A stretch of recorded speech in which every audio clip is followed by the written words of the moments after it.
Cybernation Uncensored.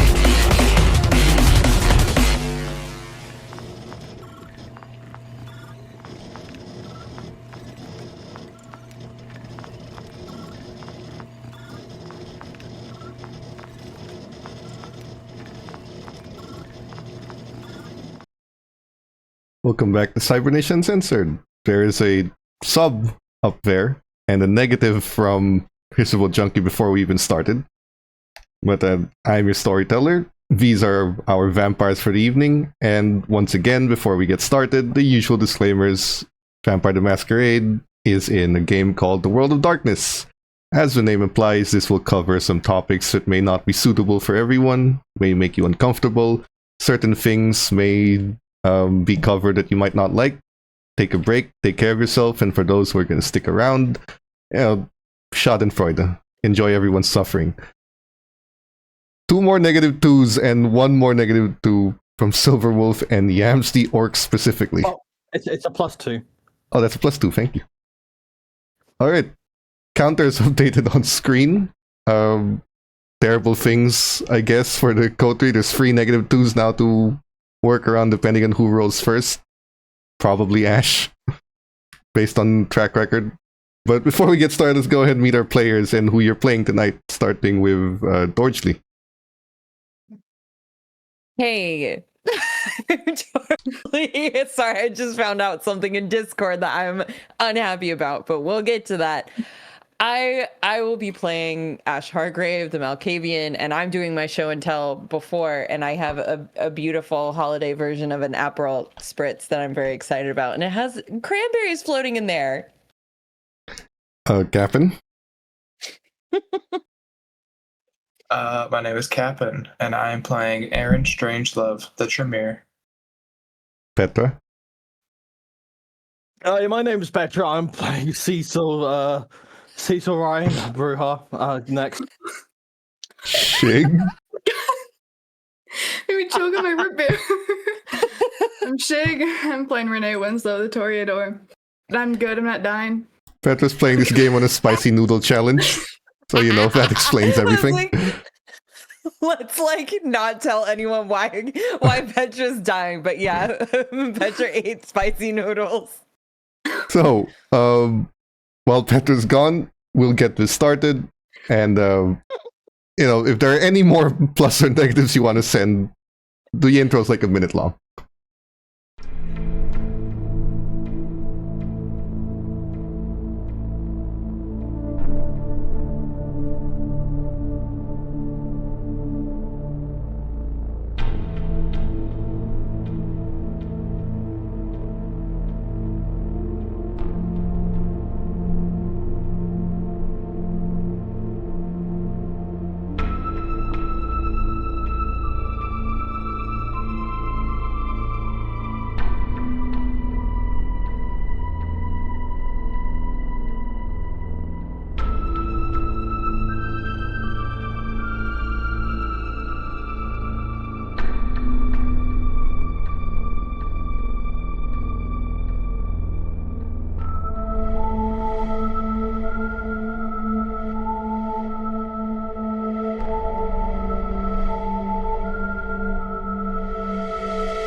So, tonight, we start with a scene at a hospital. And we see Jim overlooking his daughter, who's now been put in the ICU. In critical condition, the doctors do not know what's wrong. But he and the rest of his family are just waiting there, waiting for an update, checking how she's doing. Saddened, hurt, a little desperate to figure out what's going on. When it comes to mortals, they tend to value life. When it comes to kindred, like the 4 of you, you tend to value something else. Existence. Because calling what you have, especially in the Camarilla's life, it's not right. This isn't living. this is just you existing under someone's boot constantly. Last week, we got to take a look at what happened to Aaron after being subjected to Strauss for 3 days. Visions of torture and pain, but mostly you tried to reconnect with your touchstones, and the Tremere decided to punish you for it. Having killed the son of your sister, a direct harm or an indirect harm to your touchstone, which caused you some stains. It's very clear that the Tremere are capable of seeing and hearing through you, and it's been made abundantly clear by the others that the Tremere are capable of using their powers through you, more particularly Auspex. Each of the other members of this coterie were warned that hanging around Aaron and talking to them is a way for the Tremere to find out who you care about and eventually control you as well, by extension. And so Ash and Renee have decided to leave the Coterie Haven, while Cecil does not seem to particularly care and wants to bolster a reputation with Clan Tremere. One of the very few kindred who do. Before, or as the night concluded, the next evening we started with Ash going with Junk to meet with the Anarchs, Annabelle and her Tremere friend, Eva. A woman who's ghostly pale, with even paler hair, who has given you a method for saving Aaron. You have not been asked to join the Anarchs, nor have you been asked of anything. Simply put, Eva believes it is the right thing to do, and has refused to ask you of anything. For whatever it's worth to Ash, she's about as genuine as it can get, which is odd considering as you walk away with Junk, you have not seen a kindred more genuine, more humane as Eva. Not even Annabelle falls in the category. You've never seen anyone of your kind right now be so human. But that was your evening. That's how you started. Tonight we start with a look at Renee's evening. Renee, you are in the Succubus Club. Until Valerie, your ghoul, fixes up your new haven within your domain, you've, let's say, rented out a room here. As you awaken, if you are hungry, there's food ready for you. But if you are not, one of Portia's ghouls asks if you're okay to meet for the evening. She'd like to talk about something. Would you like to attend? Yeah? Nothing else to do. When you go up to her office, the club hasn't opened yet. It opens when she says it opens, and the people who are lining outside waiting for it to open can camp out there for 24 hours for all she cares. They're still gonna go anyway. There's no better place to go. She's in a beautiful red dress, and she asks you to sit. I trust you find your accommodations satisfactory. If there's anything that It is. is lacking, please don't be afraid to say so. Oh, no, it's fine. I've heard my predecessor had less than modern taste, but I was hoping it would pass for vintage. Can I interest you in a drink? That's really nice. Yeah, that would be great. She offers one of those spiked alcoholic drinks that you can consume. Oh, yeah. There's some business I wanted to discuss with you, more particularly something the two of us can work towards, given our positions. She opens up a map on her table. It's a map of Chicago. And she points out very specific locations in northern Chicago. when she points those out, as the harpy, you are immediately aware that some, not all, some of those locations she's pointing out are either some of the kindred havens, like not the main one, but something that the kindred owns, or their kindred owned businesses for human affairs. Do any of these strike you in particular?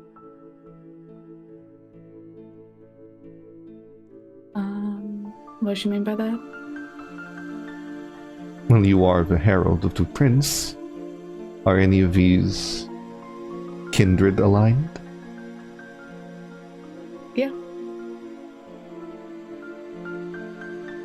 I have a proposition for you, and I'm going to be very direct. I trust we are on the same page. I am not fond of Mr. Sovereign's attempts to undermine my authority. I would like to know where his properties lie, and I would like your help in purchasing them.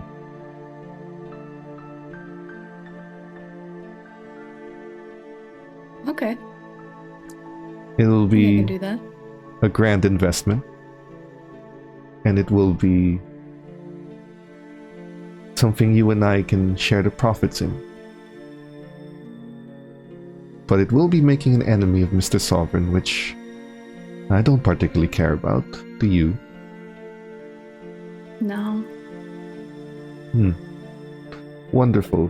So, we have businesses here, and I will ask you to roll politics and wits, just to see which locations would hurt him the most. Okay. I'm gonna use a +2. Go ahead. Oh, also, -2, so -1 die. So you're on a straight roll. Gotta use another +2. Add 1 black die. Damn it, that was supposed to be Ash. 4. You're able to pinpoint certain businesses that, as far as you know, are making a lot of money. Like, they're always on the news, their revenues are always up. And you're able to point out that as Herald, some of these businesses are due for a tax audit, maybe. A lot of these have some shady dealings, and some of them have some property issues. One way or the other, you've selected very key locations that can be a target. And Portia looks at them. Wonderful. It's time to start pouring in some money. Thank you, really. If there's anything you require, do let me know. But we will both profit from this. Once the businesses have been bought out and taken over, trust funds, share accounts, anything that we can use to purchase them from under his nose and under his ghoul's nose, I will give you 50% of everything we purchased. And she shows you, or she toasts a glass to you.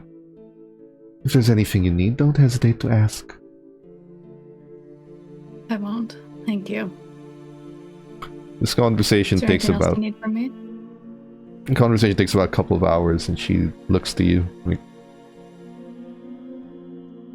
at the moment, I am curious. How are things for you? I've heard about your Malkavian friends' rising status amongst the Camarilla. The Brujas making rounds amongst the gangsters and criminal elements of the city. And of course, we all know about the unfortunate Tremere. The very unfortunate. But there hasn't been much news about you. I am curious. How have you been doing? I mean, fine. And nothing really going on. But, I mean, I don't really mind. Would you like to change that? Is there some ambition I might help you with? Some lofty goal? What do you have in mind? Well, I don't. I don't exactly know what you want. And honestly, I don't really either. At this point, I just want to paint. I mean, we went to a flush house, and that was pretty interesting. There must be something. So, You have no goals for the nights ahead of you. No status you wish to achieve.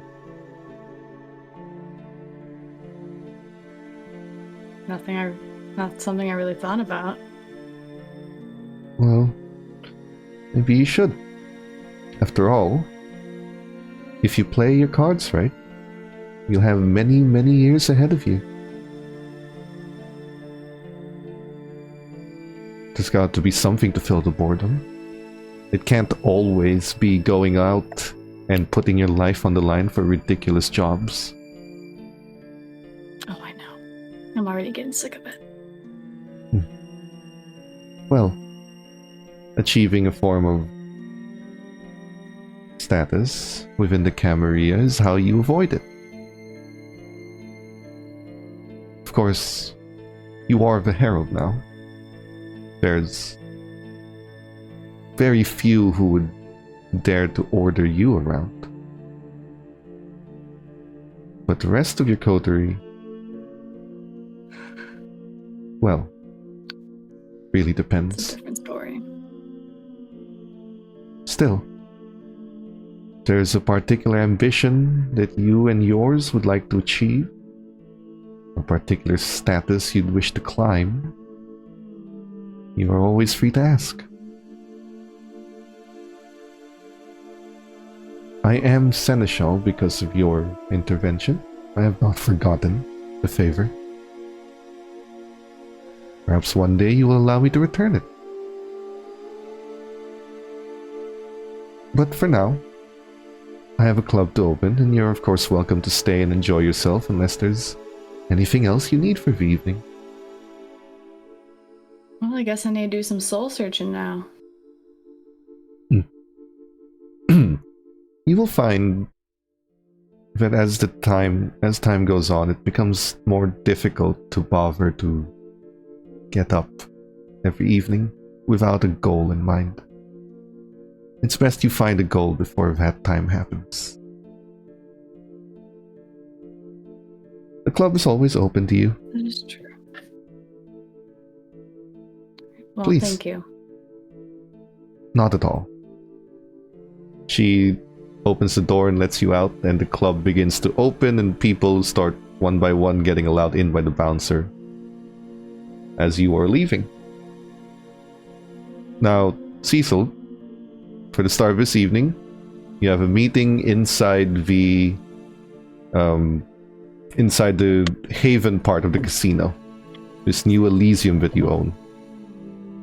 From here, you are waiting for a meeting. Do you talk to Bianca about anything? Yeah, Bianca, are these Banu Wakim, are they as stuck up as the Tremere, or? Absolutely not.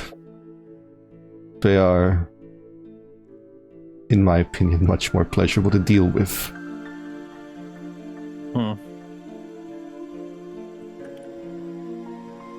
But they are dangerous, don't get me wrong. Not only do they hold the Tremere's blood sorcery, but they are also proficient assassins. They've crafted themselves to become the ultimate killers. And they fancy themselves the arbiters of kindred society. A form of judge. Still. Sounds pretty sick. Still, at least with the Banu Hakim, you know what you get. They're rarely one for treachery. Unlike the Tremere. So, we can at least expect a civil conversation with their liaison. The ghoul approaches her, whispers in her ear. And we're here now. She gestures to a seat on the table. You see a man come inside. He's tan-skinned, wears a black hoodie. Very simple. The kind of guy you wouldn't look twice at on the street. Pulls his hood down to reveal like strawberry blonde colored hair. Little short, parted to the side, and he sits down very formally. Miss Vitali. And he looks to you, Mr. Ryan. You called for a meeting? I've been sent here by my elder. I am his voice and representative. What you say to me will get to his ears. And what I say will be his words. And it'll only get to his, unless I don't know, confess to turning into the Anarchs or whatever bullshit. Only stays between your clan, right? Or your group? He nods. A little confused, but he nods. Great. Think of this more like an introduction. We've had some rough shit with the Tremere recently, or more specifically our Tremere, in our coterie. You know Strauss? Unfortunately. Yeah, we unfortunately know him too, as he has a little bit of a brain tick onto our... Well, let me put it like this. When a Tremere fucks up really bad to the point where they are almost executed, you better believe that they're literally put on like a leash. And so we basically have a spy, literally an agent in our midst, and we're wondering how we can get that brain shit reversed. My curiosity, Mr. Ryan, was it not your Tremere who spoke out of turn to the prince, not once but twice? Oh yeah, they did. Yeah, they are unbelievably dude. I don't. If you were there, you could see the look on my face. I thought they were about to be executed, and maybe that's the thing they preferred. Maybe they were trying to speak their way into being killed by the prince himself. But what I've realized after talking with them is that they have a lot more potential than they are aware of, and I feel like with that pesky humanity of like that shit holding them back gone, they can actually be useful as a weapon for everyone. And I feel like that sort of tick of theirs is, like I said, a tick holding us back. He thinks, Mr. Ryan, your reputation precedes you before this meeting as a pragmatic man. Would you not agree that incompetence is the bane of, well, potential? Well, my more direct question, Mr. Ryan, is it worth saving this one Tremere? I don't want to... As much as I believe in strength over everything, the one thing I can't go back on is just cutting off bonds like that. As by Miss Vitali's humble abode here, and I point towards the entire Elysium, I know for a fact that trust is something that is more powerful than any sort of discipline or blood. With a bond as strong as any of the gold made in here, you can basically do anything, and I don't want to be known as a man who's going to turn his back on the coterie as soon as they provide to be a disadvantage. And if Aaron turns back and spits in our face, yeah, sure, I'll kill him, but that we're not at that stage now, and this is just a discussion. I'm not going to go out and do anything after we talked. I just want to talk to you about it, that's all. I mean this as a compliment, Mr. Ryan. You would have made an excellent addition to our clan. But in terms of your request to reverse Strauss's magics is more than possible. In fact, there are those dissenters from Tremere's own clan that have done it en masse. Your problem isn't the method. Your problem is the politics. As of right now, to our understanding, the prince holds the right of, or the prince is granted the right of destruction over your Tremere to Mr. Strauss. As such, when the right of destruction is granted, it is not simply the right to kill, it is the right to control. It is as though your Tremere is Strauss's childer, and once again leashed by the mentor. If you wish to undo it, you are going to have to undo the political chains that bind them first, lest you trigger such right. And Strauss will have every reason to end your Tremere coterie member's life.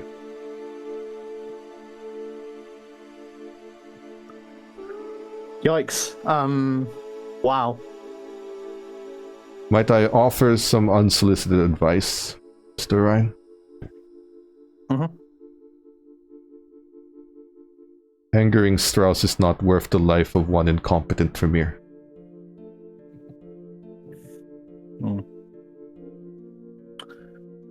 Maybe so, and like I said, if we go through all this effort just for them to be incompetent again, then you bet your ass the first thing I'm doing is put my fist through their throat and make sure they never breathe again.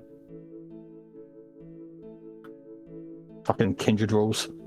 It would be more beneficial if you ensure that the next time they prove their incompetence to be too much is not the last time you will have to suffer through it. There's only so much mercy the prince will provide to a coterie for the mistakes of one. And now, twice, this Tremere has spoken out of turn to the prince. A third time would prove most deadly for all involved. I think we would be stupid to let Eren talk to the prince again, but trust me, and I mean really trust me when I say there wouldn't be a third time. Eren won't even have a chance to get into the doors if they fuck up again. I will make sure of that personally. I'll be honest with you, Mr. Ryan, as you have come to meet me on good terms in good faith. Your standing as a coterie with the prince has been severely dragged down by your one Tremere. The next mistake that they do to anger the prince, it does not matter what status any of you hold as long as he is in your coterie. You will all suffer for it. Now, if that is worth to you what you are asking, then my advice remains. You must undo the political chains before you do the magical ones. As for undoing the mystical chains, there are many methods, ours or other Tremeres. If you're looking for a method, his sire would likely know one, given their affiliations. What? The sire is in Eren's sire? Yes. Oh, that guy. I thought he like gave him like the boot, like he just kicked him out. They did, but if you're looking for a source, he would be one that I would approach. But understand the risk you walk into, Mr. Ryan. You are on thin ice because of your Tremere's mouth. It doesn't matter that you've done no crime. It doesn't matter that the rest of your coterie has acted pristinely.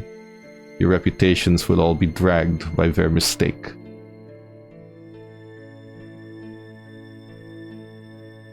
I guess I read the terms and conditions. Maybe the stubbornness will bite me in the back of the ass, but then again, I'll only have myself to blame if I listen to this humble warning and then just don't take it. But trust me, I will.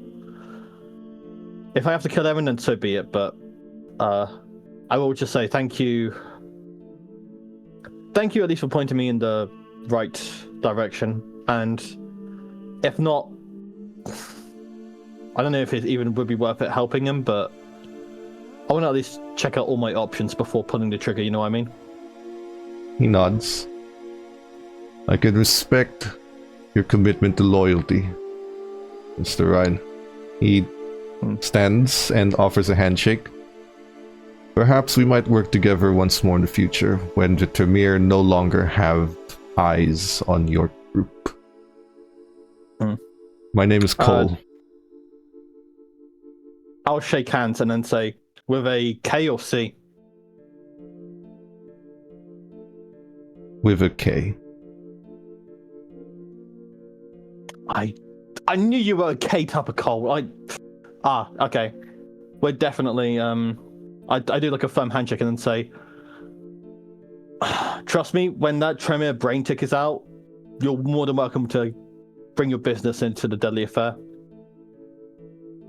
He nods, and he leaves you in his hand. When he takes it off, there's a business card, which is odd. It's just a pure black card that has a red symbol on it that represents the Banu Hakim clan symbol. And he looks to you. An entry to our domain, should you wish to use it. It is only for you, unless we say otherwise. And you see in the back, there is written there an address. But he nods, and then he looks at Bianca. Mr. Tali, pleasure as always. Cole. And then he leaves. And Bianca looks at you. That Great. went well? Yes, man, I think having a healthy co-worker relationship is truly what makes things thrive, but my god, I swear, if I have to put a Burke in the back of Erin's fucking head, I don't know. He's not wrong, though, Cole. It's even reached my ears. You are respected within the Camarilla, but all of that can be undone by the Prince's wrath. Okay. And I Well, can't protect you from that. As much as I'd like to. I don't expect you to, but I guess I would have fucked up without the advice both you and the Bakuba team have given me anyway, so well, shit, looks like I have to figure out this problem, and I guess you'll figure out, or you'll know from whatever vine tree that you hear from, that Erin is either dead or not, so If you require any assistance, you know where to come. absolutely. And I give Bianca a trademark thumbs up before leaving. She lets you go. Now, do you head back to the Haven? And Yeah, I'm same looking question to for Renee. find- Yeah? I'm looking to find Ash and Renee ASAP. Renee, are you heading back? Yeah. Okay. Does Aaron do anything while everyone is gone? As soon as the night starts? Aaron, I imagine seeing sort of how Strauss is trying to isolate them, is going to instead do their best to just make waiting easier, and they're going to do some research either with whatever they have in their room or with whatever they have with their ghoul Nate. They're going to look for new potential blood sources for them, seeing as they probably tried a blood bag and are like, ooh, this is not as filling anymore. Depending on where you want to have your feeding, there's lots of potential sources. It all matters on how you feed. There's lots of sleeping hobos which are easy to sneak around. There's lots of people you can convince to go in a dark alley with you thinking they're gonna get lucky. You can also hunt and actually chase And someone down. the domain with which we are in, there's not a whole lot of medical clinics or, what's it called? Methadone clinics, nothing like I don't know. I'm looking something. Not, it doesn't need to be medical, but the intention is that it is a live-in location to where Aaron can ideally source and plan ahead of time a target to, tell someone to, or potentially get a ghoul within and have them just open the door. They go in, they do their thing, they leave. There are And community it's- clinics, but no one lives there. They're just there to service regular wounds, basic first aid, a few maybe recommendations to specialists if that's needed. As far as living in the area, there is a hospice that caters to the elderly. It's basically a home where the elderly are sort of put into. Not an institutional home, like a community-run, a person's like brownstone home with like 3-4 stories that used to be a boarding house. Now it's just housing a bunch of elderly people being taken care of. So there's that. That's about the only thing that fits your description. I'm Bunch gonna of put a sickly, pin. dying people. I'm gonna put a pin on that hospice home. Alright. Doesn't take long to find it. It's for a bunch of elderly who can't really take care of themselves anymore. Like a nursing home, but more humane. And it's got people volunteering to take care of them. It's not the hardest thing to break into. There's our areas, according to Nate, where cameras have a blind spot. The doors are basic doors. They're not that hard to get into. Neither are the windows. If you're quiet enough, you can sneak in. And these people are so close to dying. Well, if you have an accident, it's still blood loss. But no one's gonna question if they wake up dizzy or with high blood pressure, or if they're anemic because of their status. So at least you have that pinned. I was gonna say I wanna keep that in the back pocket. I don't need to feed right now. I'm just looking for alternatives, as if blood potency grows, I'm definitely gonna need to, get something new. And I feel like that is the least I could do at this moment. It is an easy feed within your domain. It has everything you need to mask it. Now, in that moment, Ash, on your way back, is there anything you want to talk to Junk about? So, yes. So yeah, on the way back, I think she'll, like, in the silence, she just sort of breaks it and says, thank you again for doing this. I know you don't really trust Tremere. In fact, I think you said that there's no such thing as a good Tremere, but it means a lot. You kind of sticking your neck out for this. I don't exactly know how safe this is for you to do. Prince made me a liaison to the Anarchs. Interesting.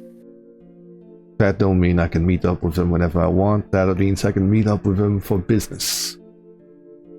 I see. This is...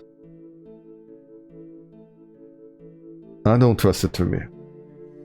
And I don't trust that when this is all over, that Aaron isn't in 100 years going to be part of that chantry anyway. Or a chantry. Because the truth of the matter is, Strauss or Sturbridge are just different flavors of snake. Sturbridge is just more pleasant to deal with up front. But make no mistake, she's Tremere through and through. And right now it sounded like she's your only hope. Yeah, I don't even want to think about the favor I'm gonna have to owe her to try and get the Rite of Destruction off of Aaron. We'll deal with that later. I did. Are you, Ash, are you aware of the name that Eva presented? House Connor? Think. I don't know if maybe Aaron has mentioned it before. It's a defective. It's a house that defected from the Tremere, led by a woman named Connor. She got tired of the patriarchy and the slavery and everything that Strauss does, and so she broke free of the pyramid. Everyone in the Tremere prior to 2004 was blood bonded to each other, and then blood bonded to elders, and then so on. So the top of the pyramid always gets to control those at the bottom. Strauss and Shrek were higher up in that pyramid.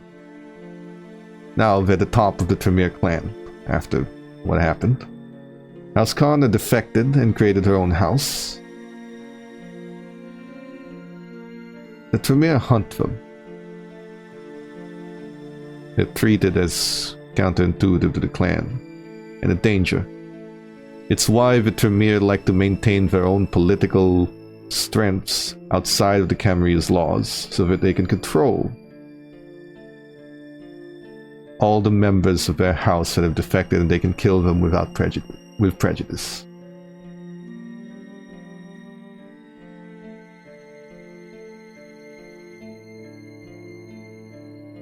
I know something that Strauss wants more than Aaron. I know what you're gonna say, because I thought about it. I'm not giving her up. I'm not talking about ever. Who are you talking about? He stops walking and leans back against the sewer wall.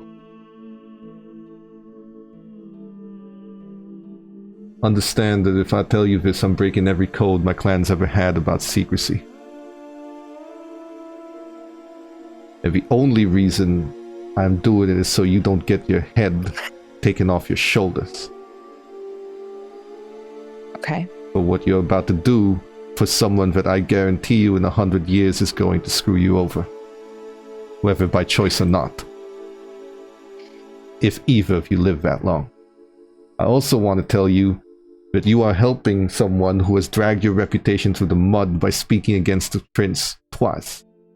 Word has gotten out to everyone. Aaron has spoken out of turn against the prince twice. And the coteries' reputation, your coteries' reputation, has been dragged forward. They screw up one more time and the prince is going to kill all four of you. If not, make you suffer a fate worse than death. So understand the person you're helping is a bomb, waiting to get you all killed.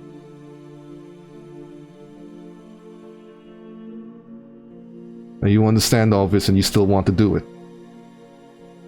I need to know that's what you want to do before I break every code I've ever had. When you say it like that, it sounds really dumb, but yes. Because it is. And no offense, but your clan was never known for making rational decisions. Yep. He stands. So I'm living up to my clan's reputation.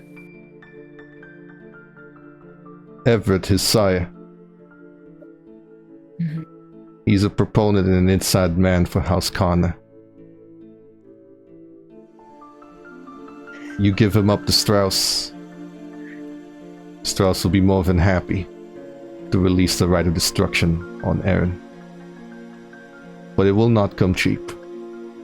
Aaron's not just gonna lose his sire. Yeah. Strauss is gonna make him suffer before he releases him. That's what he does. He did it to Eva. He did it to every other Tremere in House Connor. Aaron's going to be made to kill one of the people he cares about, and he's going to be made to choose which one he cares about less, enough to kill them. But that is the only way Strauss is ever going to release the right of destruction. His sire gets you to the negotiating table. Someone he cares about is the price.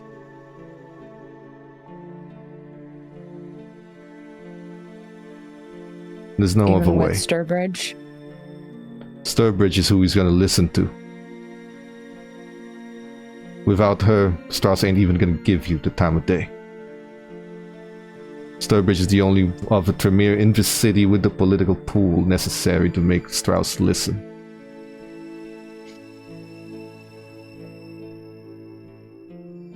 Oh,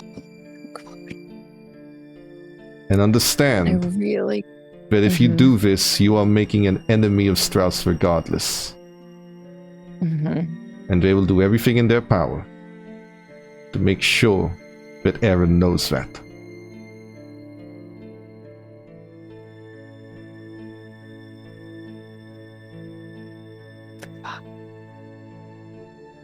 But as long as you play your cards right with the Camarilla, he shouldn't be able to make a move. You know what Strauss banks on. What? The fact that Aaron is prone to pissing off the prince. And now he knows that all he has to do is wait another few months, years, decades before Aaron does it again. Everyone in this city knows that. There are bets being placed underground on when the next time Aaron pisses the prince off is going to happen.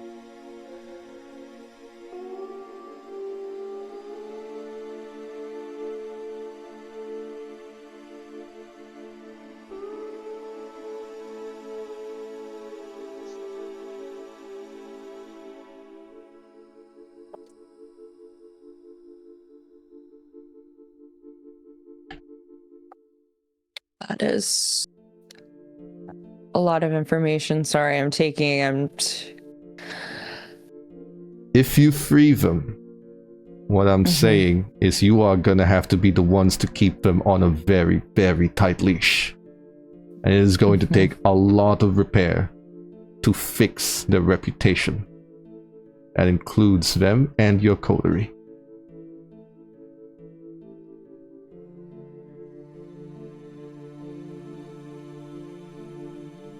It's not impossible, but it's very likely you die in the process.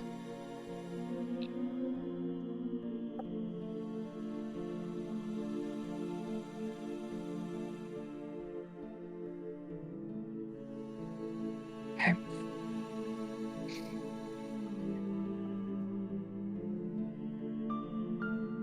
Thank you for the information. I will take all of that into account. God, wow, I'm really understanding the whole fuck the Tremere like attitude of pretty much everyone, because damn, the Chantry sucks. I'm just Putting it over mildly. 200 years old, Ash. I'm just under 200 years old, Ash. I'll tell you one thing. I've met dozens of Tremere like Aaron. Not a single one of them made it out, keeping who they are. One way or the other, their blood is gonna start calling to them. And they'll either die with their ideals intact, or they'll live forever being part of that. If you think the handful of years that he can still be who they are worth all this trouble, then do it. But that's all it's gonna be. A handful of years. After that, I guarantee you, it's all gonna change.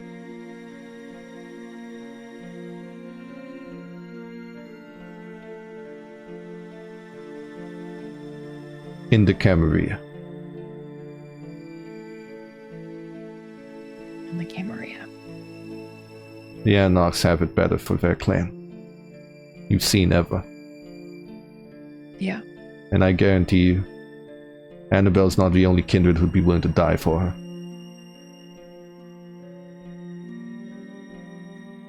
No, she honestly seems pretty cool. Probably the most genuine kindred I've ever encountered. I know. My cousin thinks the same.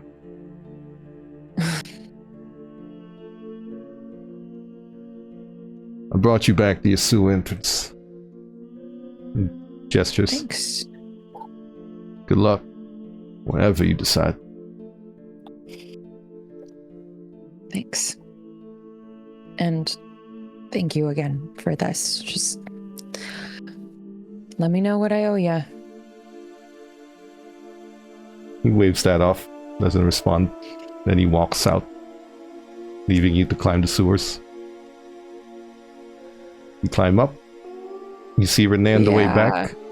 And around this time, Cecil. So the three of you are basically outside in various angles of the club. We need to talk. Now. Time and place. Let's go. Let's go to my haven. Sure. Your room or your haven? My haven. Okay.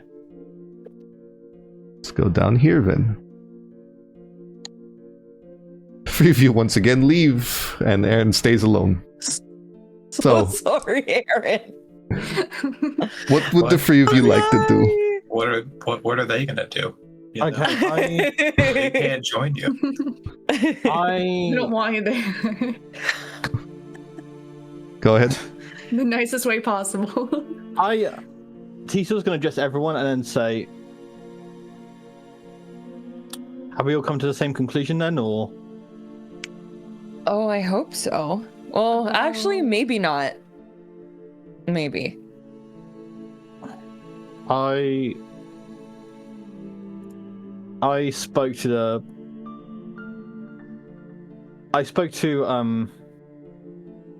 out of character. I'm never gonna get this Banu Hakim. pronunciation.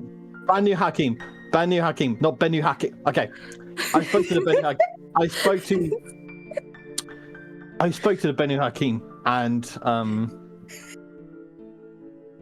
did I get it wrong again or? You did the, Don't you did worry Benu about it. Again?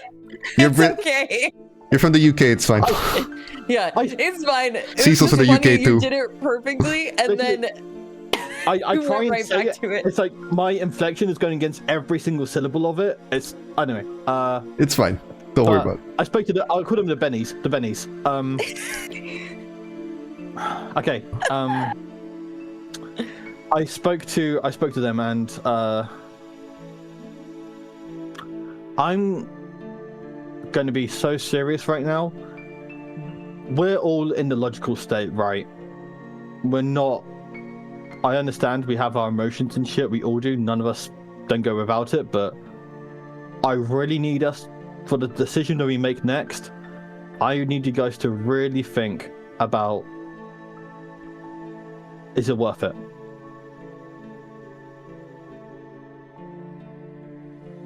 While you're all gathered, since you're all here, could all three of you make a politics and intelligence or wits roll? Politics and wits, and each of you reduce one die because there are 4 -2s. Damn it.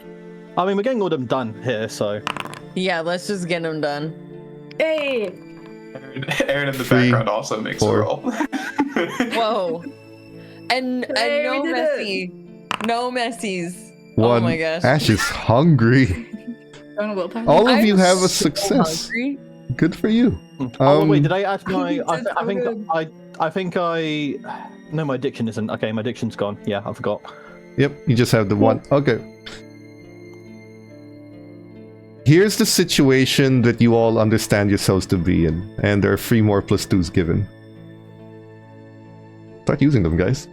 Here's the situation you guys find yourselves in. Everyone that warned Cecil and Ash are right. As much status and influence as the two of you have accumulated and worked for the last 6 to 8 months, as much as all of you have, it doesn't mean anything. Aaron, in your coterie, has pissed off the prince too many times in full view of the rest of you. The first time it was Aaron and Ash. The second time it was Aaron and the rest of your coterie being questioned for the diablerie. And when you think about, well, the diablerie was to protect Ash, true, but no one asked you to go to that place. You went there of your own volition. You did it on your own. You chose to be there when you shouldn't have, when you didn't have to, when you had no business being there. Multiple crimes were broken. All for Aaron.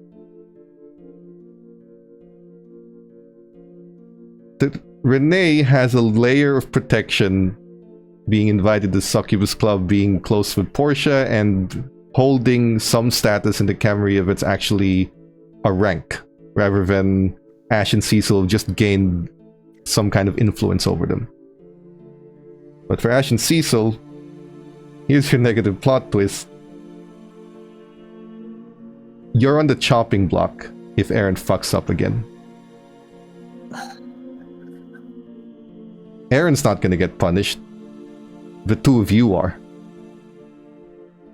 For allowing this to happen if you free them. If you free Aaron, you are the ones allowing them to be free of the influence that's making them a proper kindred. You are the ones allowing them to be free to do something stupid again. And if they do, and you don't have a grasp of it, you are the ones who are gonna get punished for it. Do we know this? Like, yes, that's what the role is for. Okay. You... Got it. The three of you are fundamentally aware of this, and while Renee should also be included in that, you are the herald, and that offers you a layer of protection. But the other two, not so much.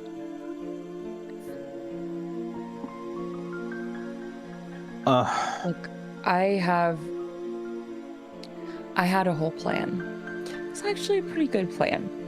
Pretty well thought through, I thought. Hitch in it. Even if we do free Cecil, if we get Strauss to remove the right of destruction, someone that Aaron cares about is gonna die. And Aaron's gonna have to be the one to do it. And we're up next if... I mean, even after we do it, we're fucked. We would essentially be sacrificing Aaron. We would essentially be sacrificing both of us for Aaron. And... Correct. Ash, do you want to say everything else before I have my piece? I mean, that was pretty much it. I don't want to give away too much information because, honestly, it's better that you don't know where who I've been talking to. But suffice it to say, we would have to give up some pretty sizable information, and even then, Aaron would still have to do something terrible, and at the end of it, Aaron may just decide that they don't want to live anymore. I don't know. I don't know. I don't know what killing... I have a feeling I know who.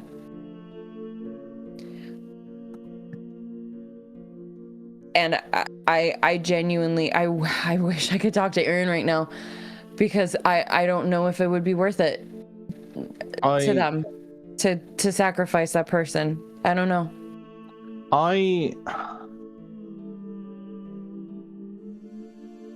You guys have noticed I've spoken a lot more with Aaron, a lot more than you two have.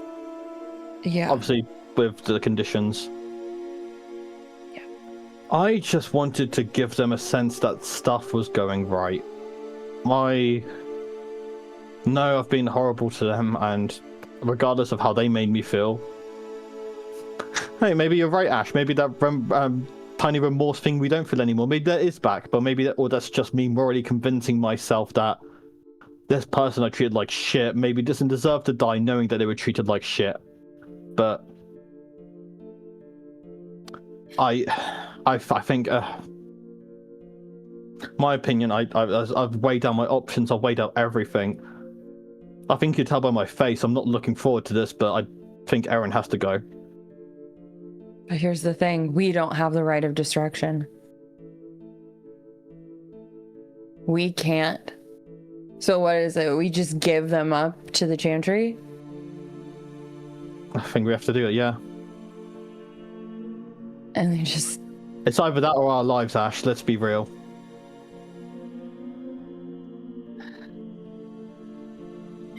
I know. Out of character, Nigel, would we be able to banish someone from our coterie, or like basically say like go with the Chantry? Ordinarily, to kill. yes, but in this particular instance, the prince is the one who put you together. You'd have to get permission from him to remove someone from what he's put together. We know how much the prince enjoys us. There is a middle ground. Yeah. Mm-hmm. You do the same thing, but you remove the spying part. So Aaron becomes Strauss's puppet, but they don't get to spy on you.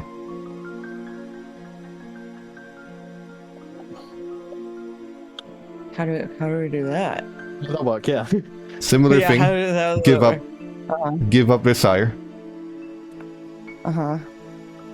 Have Sturbridge broker the deal, give up their sire, and in exchange, rather than freeing Aaron, just making sure Aaron can't be used as a spy for your coterie.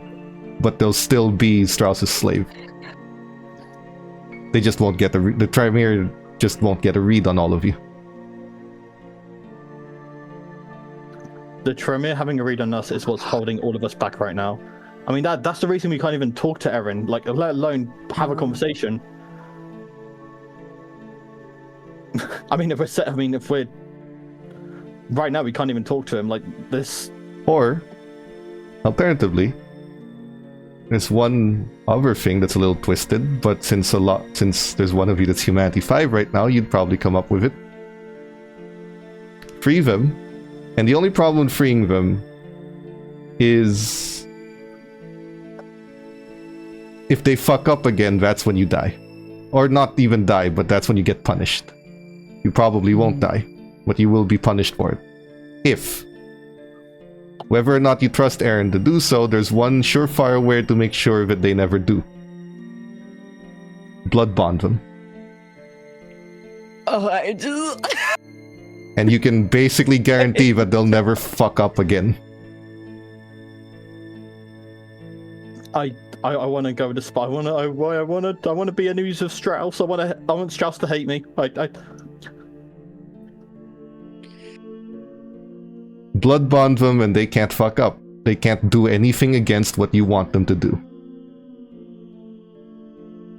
And I don't mean the blood bond that Cecil and Renee had. I mean the full, complete, rank-free blood bond. Where absolute loyalty is the only thing on their mind. Your orders are the word of God. Our character, you will know that Cecil may not fuck with that. Yeah. Well, Ash isn't necessarily saying it. Cecil, you can think of it this way. They're already enslaved by Strauss. At least this way, the coterie gets to control them and have give them some level of freedom. Because Strauss already has them on a chain. It's just transferring the ownership. But then again, if they won't ignore the fact that they could still fuck up and bring the coterie down with us, regardless of a blood bond. You'd have to be specific on your orders. But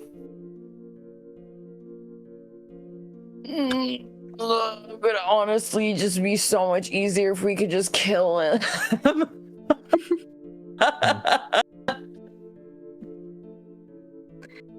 Kevin, you didn't hear that? I'm so sorry. See, now you're thinking like me. I'm loving this. No. But Okay, so I say So I'm gonna do our character planning. I'm just gonna assume that we all tell each other the info that we knew, like unless you want to hide stuff from. I don't mention the blood bond idea. I don't know if y'all would come up with that on your own. Well, you guys, have all the three of lowest you humanity. would. Because Renee and Okay. Cecil know what a blood bond does at its lowest rank. At its highest rank, all of you have or had ghouls. So you understand what a blood bond will do. You understand a blood bond's the only thing keeping your ghouls from breaking the masquerade every night. You understand that a blood bond could very well keep Aaron in line.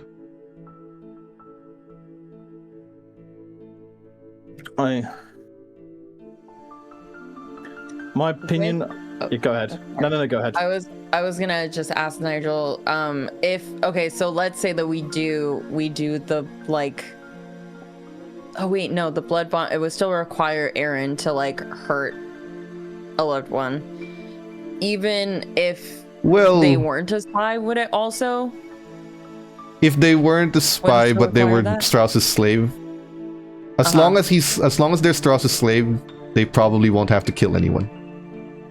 Okay. It's breaking the fact that they're Strauss's slave that is going to get them to pay the price of killing someone. Okay. I reckon we go with I'm gonna say option A, like the option of revealing revealing their sire, getting the rights of destruction, and then just letting them be a puppet rather than being a intrusive puppet.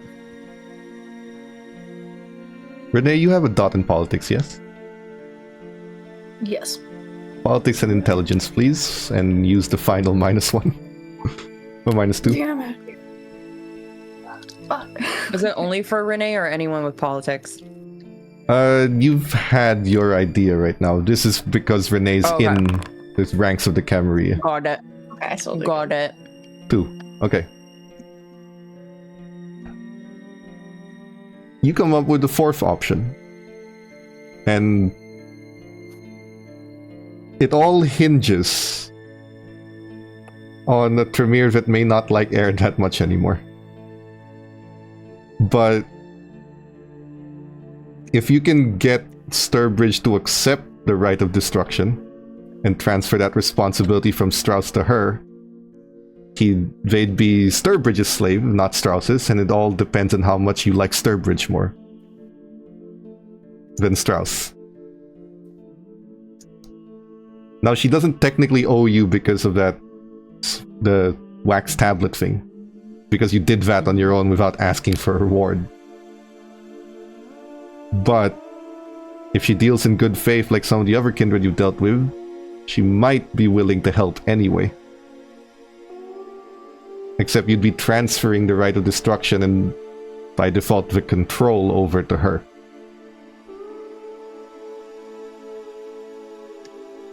It would be her reputation and her neck on the line instead of yours. It would be her neck on the line instead of Ash and Cecil's. If she's willing to accept that. Because Tremere cannot blood bond. She doesn't get that option. And she does not seem like the type who's going to do Strauss's the same methods to control Aaron. Which means it might be a harder sell, but it might be worth talking to if you really want to free them. Or give them at least a less murderous master, a less torturous master. From your perspective. None of you know Sturbridge that well. From what you can tell, they've treated Aaron properly. To this point. But that's what Renee comes up with.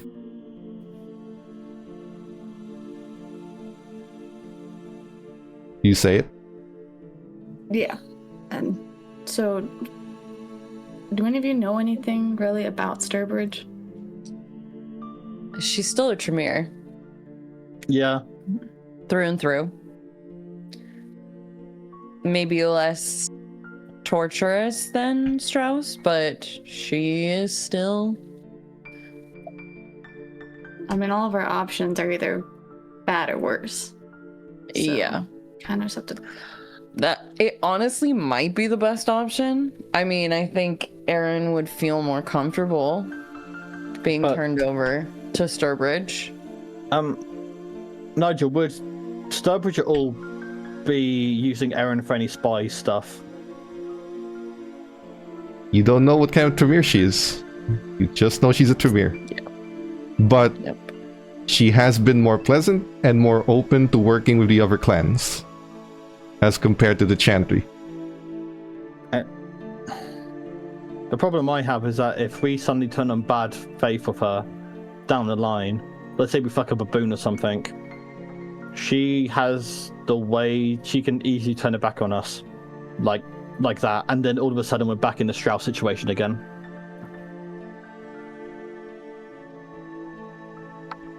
Or she would just kill Aaron, since she would have the right of destruction.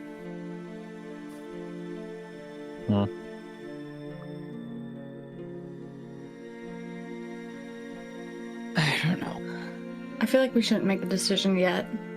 I feel like we do need to make the decision because so Okay. far it is holding all of us back right now. We can't do shit. I'm not saying to wait forever, but what if just, I don't know, there's something that I want to try. I need a little bit of time first. How long is that? Not that long. I don't know, a couple hours. A couple of hours. Okay, great. We can wait a couple of hours. Assuming we have enough time left in the night. Yeah, you're not even midnight yet. Great. Okay, Renee, you have your couple of hours, but I think I know what decision that I'm going to make. Where's Renee I'm going? going to leave. I'm going to try to get that premonition again with the flesh house painting. Go back to your haven then, where Aaron is. Yeah. I'm gonna sneak in. I hope they don't notice me. Is Aaron paying any attention to someone entering the haven? I mean, I'm sure they have just their regular wits. Awareness So I'm and sure- wits for you, stealth and dexterity for Renee. Okay. I'm gonna use a +2. Okay. 3, 4. Is that worth of willpower, Renee? Yeah. Tying it at least gets you past. Damn it. No. I will ignore the bestial failure for now, but you are heard. And as you enter in, and you're about to open your door, Aaron, you notice that they're here. That someone's here. Aaron is gonna register it, hear it, and then look back to what they were doing and not move. Looks like you're good, Renee. There's no reason to speak at this moment. Premonition, Renee?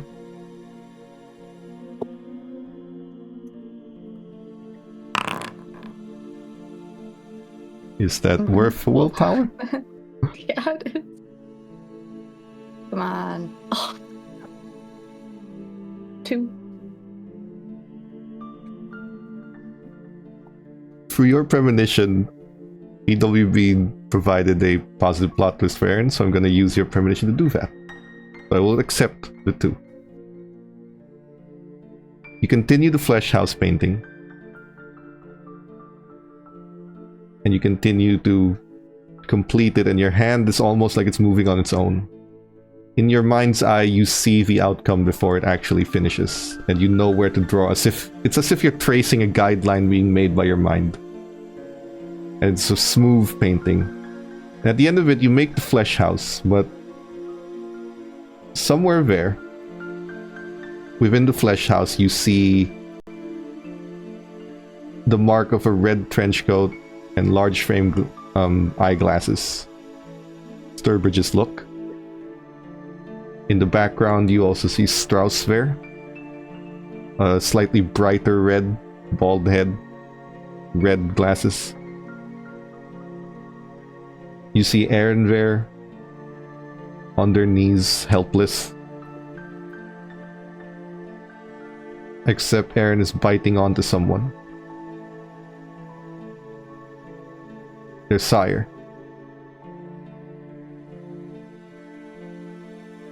You can free Aaron from any rite of destruction. And you can free Ash and Cecil from being, and yourself from being responsible for any mistakes they may continue to create. All of this at a singular price, not even their touchstone. Diablerize their sire. It will satisfy the sadism of Strauss enough to release the rite of destruction, knowing full well they destroy Aaron even further. Knowing full well that they still know who Aaron's touchstones are and how much Aaron cares about them. But it will free them fully, and it will free your coterie responsibilities. That's how you see it playing out in this premonition. However, you still need Sturbridge to agree to it, to be the bridge, or you do it yourself as Herald.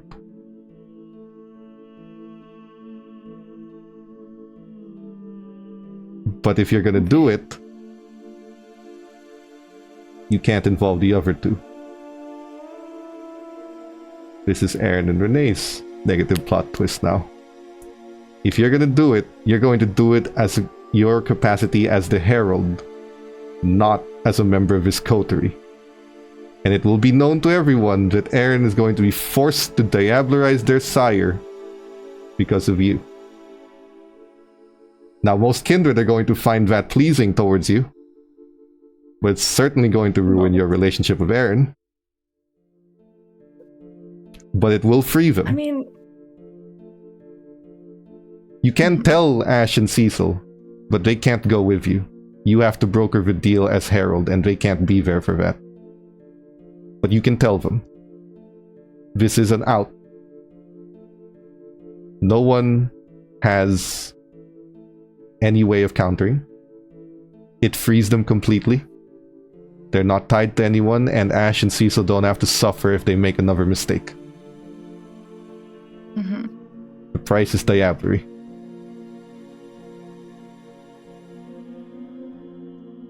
Will you go out and tell them? Yeah. I'll bring the painting with. I'll cover it up with cloth and stuff, and then I'm gonna run out. Minimize my contact with Aaron. This is like a PowerPoint. Is it like another slide? Like, is this? This is it? I mean, I had a premonition. Okay. Oh, okay. I'll let that sink in. Okay. So, what did you? I mean, I see it. Okay. Yeah. So another way out is Aaron. I mean, you see it? Okay, so that's the trade-off. Okay, but is the flesh? Like, are we going back to the flesh house as like that part of it, or like are we? No, that was just the painting. Oh, I'm sorry. I'm not a fucking artistic interpreter. I'm so fucking sorry. I have to interpret our Okay, exact hand from this fucking painting. I'm sorry. So No, you see, that's Aaron, and then that's his sire. I thought that You see- I thought Strauss was the one in the big. No, What are you Strauss balls? is the one in the big thing, but then you see Aaron, and Aaron is like ripping into their sire Oh, in front. There's Strauss and Sturbridge. yeah, I get it. Yeah, okay. Okay, and then Yeah, in front, Mhm. do you see it? You see Aaron Yeah, biting into Gallery. someone like That's they what's have. gonna happen. But how the fuck are we gonna? What? Why is What? We're gonna break a deal with Sturbridge then? Like, is that what we're doing? Well, okay, this is not what we're doing. It's another option. I mean, so far, two things that we have all lead back to Aaron Sire. So what do we have now? Like 5 different options we can do? Five, I more like- honestly lost count. I don't think the canon options. I say there's probably 2 or 1, considering what you just said. Because what your plan just described seems like the best outcome for everyone. For Except everyone, Aaron. yes. Well, I mean, there's never gonna be a good outcome for Aaron. Yes. Unfortunately. So, I mean, what I see, the 2 main options, either this or seeing if Sturbridge will take over the Rite of Destruction for Aaron. Which we don't even know. If she will, what she'll ask from us. If that's even a good option for Aaron. I mean, we always have that as backup, I guess, but Yeah. I getting say Aaron we- out of the Chantry is the main objective, I'd say. Yes. I say we go with the main plan ahead. Are you going with Sturbridge, or are you going as Herald? That's the main question. I mean, I think we should stalk the Sturbridge first and see first if she'll take over Aaron. Okay. And then if not, if she'll do this, if not, then I guess I will. Seems like it then. Well, Are you going remember, cover if you want yeah? Aaron not to be a spy anymore, like Cecil suggested, then there's only one option, really.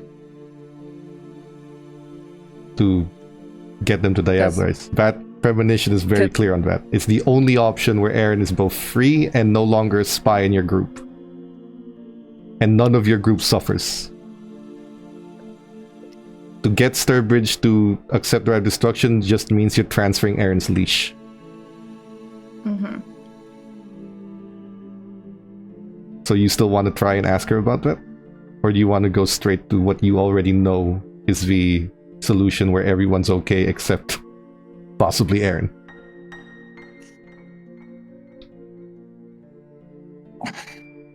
There's I think it might just have to be you, Renee.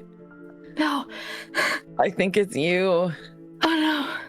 I think it's you. I mean, I mean, maybe Sturbridge would. Renee, as much as I would like to believe Sturbridge is the gooder version of the Tremere, they're still Tremere. And like I've said, who says months, years down the line, we do something that accidentally pisses them off. Like you guys have accidentally pissed off your sides without even noticing. You guys have stolen a prince boon from them without even realizing. What if you accidentally do that to Sturbridge, and she has rights of destruction over Aaron? Like, Okay, well, I'm not talking about that, but maybe she will do this instead of me. Make the deal with Strauss. No, but that's Yeah. Because she can Oh, got broker the deal regarding Aaron's Diablerie freedom. okay. wait, I thought, George, I thought you only said that it was. Oh, okay, I understand. But the thing is that also if we deal with Sturbridge and we You'll ask owe her to her. do this, we'll owe her probably a very sizable boon. Whereas if Renee does it on her own, we You don't owe know no one. anybody. Except We maybe don't Renee. know one. It Yeah. never hurts to ask. Okay. I think we can go and ask, but I know the answer, so I'm gonna come Plus, with anyway. us But getting a tablet for her might lower it. it's Okay. to do with Strauss and the prince. Yeah. But We'll ask. You go downtown to her haven. You're not welcome, but you know where she lives. You knock. Her ghoul answers. Have you business with Miss Sturbridge? I don't recall an appointment being made today. No appointment, but when she's available, we'd like to meet. You see a shadow go over his shoulder, and a door just gets opened by that shadow, but you don't see the shadow, you just see a darkened area of the corner of the room. But you hear a voice from that darkened area. Allow them entry. Miss Sturbridge should like to hear this. And the ghoul steps aside. You were brought in, and you go to the library, where she is reading. Her hair perfectly cut down the middle, her coat pristine. She closes her book and gently puts it down and gestures to the seats in front of her table. What can I do for all of you this evening?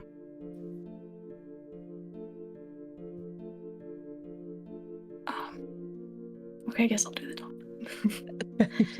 I can do it. You want it? You can do it. Okay.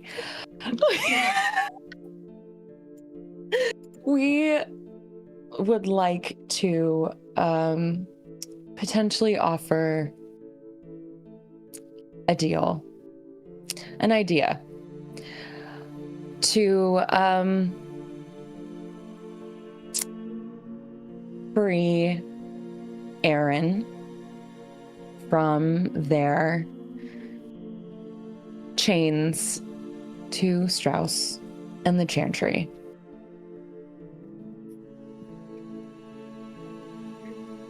She thinks. When I took Mr. Strangelove on as a protege, I had not realized the extent of their incompetence to speak out against the prince not once but twice. I had assumed that they were smarter than that. So they're either incompetent or they have a death wish. Either way means nothing to me. So why would I free them?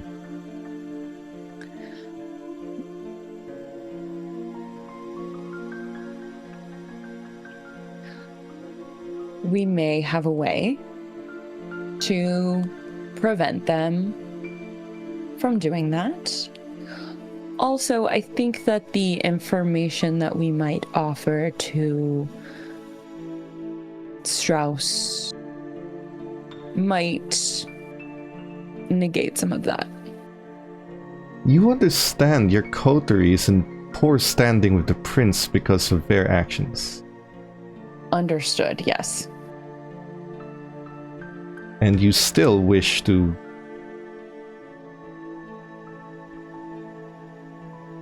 I will hear your idea.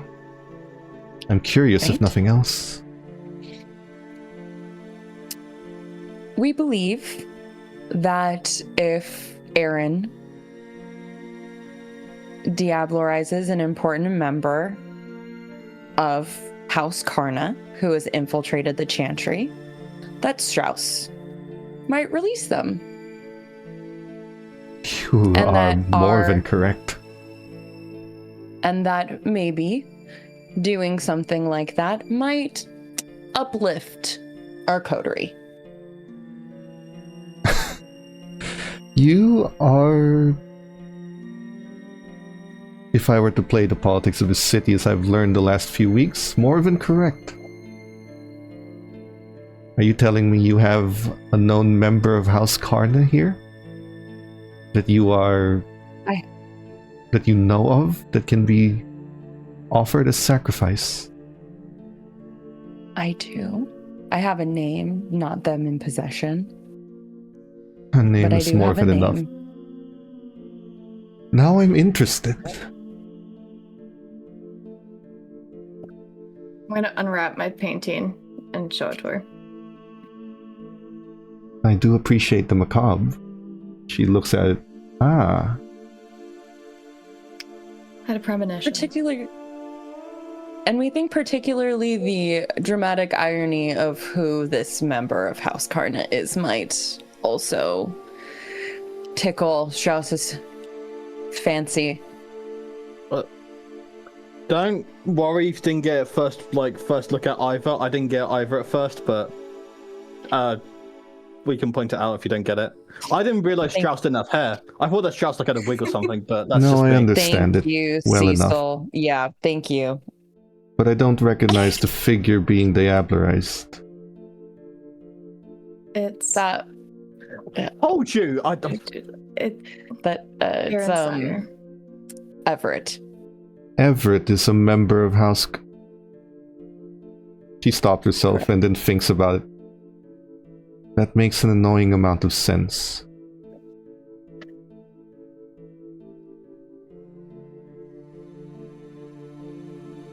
So you wish for me to broker this deal with Mr. Strauss? Yes. Is there any particular reason the Harpy doesn't wish to do it? Why don't we ask her? It just looked to Renee. I mean, I don't know. I thought this might be interesting to you. I like to stay away from Strauss's business as much as I can. However,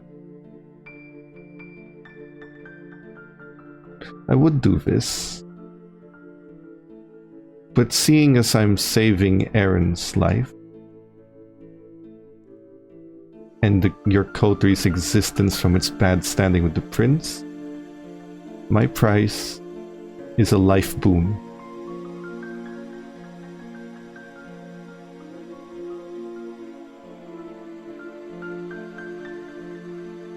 Doesn't hurt to ask. Sure, why not ask? Yeah, asking. Yeah, we never know. We could have never known. We could have never seen this Who coming. could have foreseen this? Not me, that's for sure. Could never have seen it from the Tremere. Oof. Oh, shiver me timbers.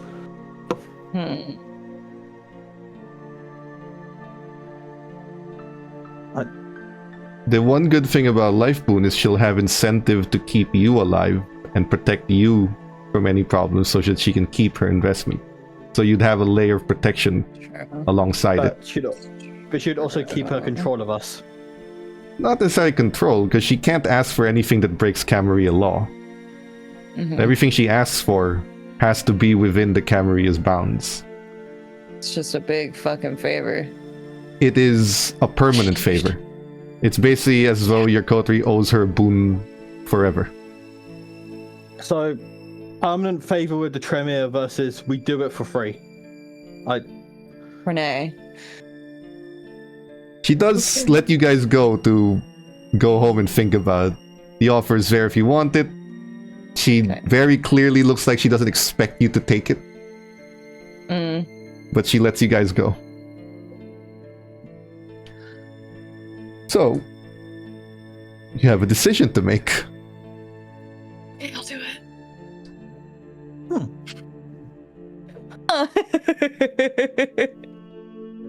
Alright. I guess At this least means you let us Renee. go. Yeah, that would have been really awkward. Like, now that I know this information, you guys aren't allowed to leave and you have to do this. I guess this means Renee is going to Strauss. Yeah. And the other two? Are you going home or to Ashes Haven again? You want? I think I might have an Anna. I think I have the wedding singer. It's the only one I like. Do you have any drugs? Do you have any drugs with it? Any No, drugs you on have hand? the drugs. You're my connect. I'm not your dealer. I'm not your link, am I? Yes, you are. You are. I thought Have it you was. not noticed that I've been No, skimming off the top of no. your stash like this whole time for MDMA? Where do you think that was going? I thought that was Rick. I thought Rick wanted to buy it a little. But That's so cute. no. It That's goes. adorable. It goes stepbrother, dealer, coterie member. That's the hierarchy right there. Yeah, So- and I get my my drugs from my stepbrother. Okay, we're getting high and watching the wedding singer. Sure. Okay. Renee is going Get Rick out to come over. to the Get Tremere, Rick to bring the drugs. I don't want to go. crossing the midnight threshold of the You guys are evening. having We're going to take a fun break time. and come back and see what Air's been up to the entire evening. While everyone was gone plotting things they don't even know about. We'll be back in 10 minutes, don't go anywhere. If you have any more pluses or minuses, if I don't call them out on stream, they are right there at the bottom thing. Their counters are being updated every time someone sends one. So, we'll see you in 10 minutes.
you Yeah, I was can? gonna say, Okay. I think Okay. there's power that comes So we're with that. back. Not talking Oh, about okay. Diablerie and how fun it is. Don't do it. We left off with 3 members of the coterie having made a decision. Now, it's been 6 or so hours since the sun set, and everyone's doing their own thing. Aaron, is there anything that you want to do while you're stuck at home without anyone there? You know, I'm feeling a bit famished. I think I'm gonna take one herd dot. Okay. Take 1 dot out, and you guys have 1 left for the week. Replenishes Fuck you on Monday. guys. It's honestly so fair. Anything Like, else you it's want to our do? fault to begin with. Oh man. Because at this point, Aaron went to the chantry and they said, you know, Strauss will tell you if you need something, bud. They can't talk to their coterie. They Can't don't connect with even your know touchstone. if they're. They can't go to the touchstone. They don't even know if they're with permission of destruction. They don't even know if they can go to Sturbridge. There's no rule against it. Sure, but with knowing the security that Sturbridge won't be too happy about it. yeah, that's what I'm meaning.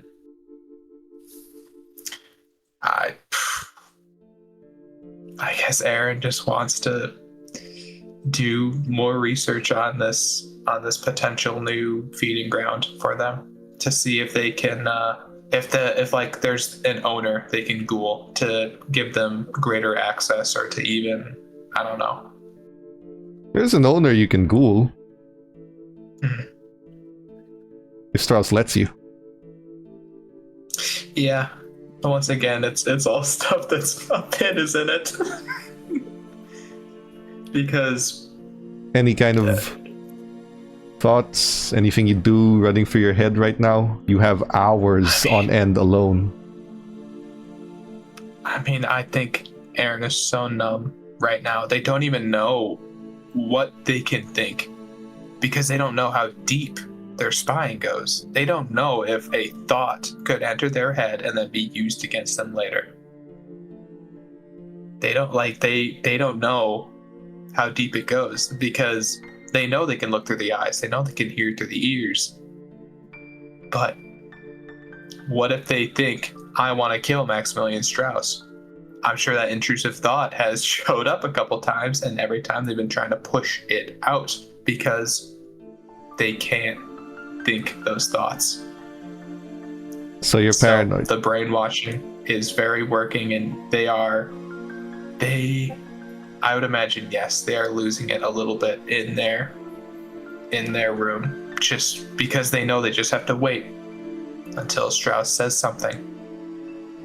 If he says something. So You are familiar with torture tactics.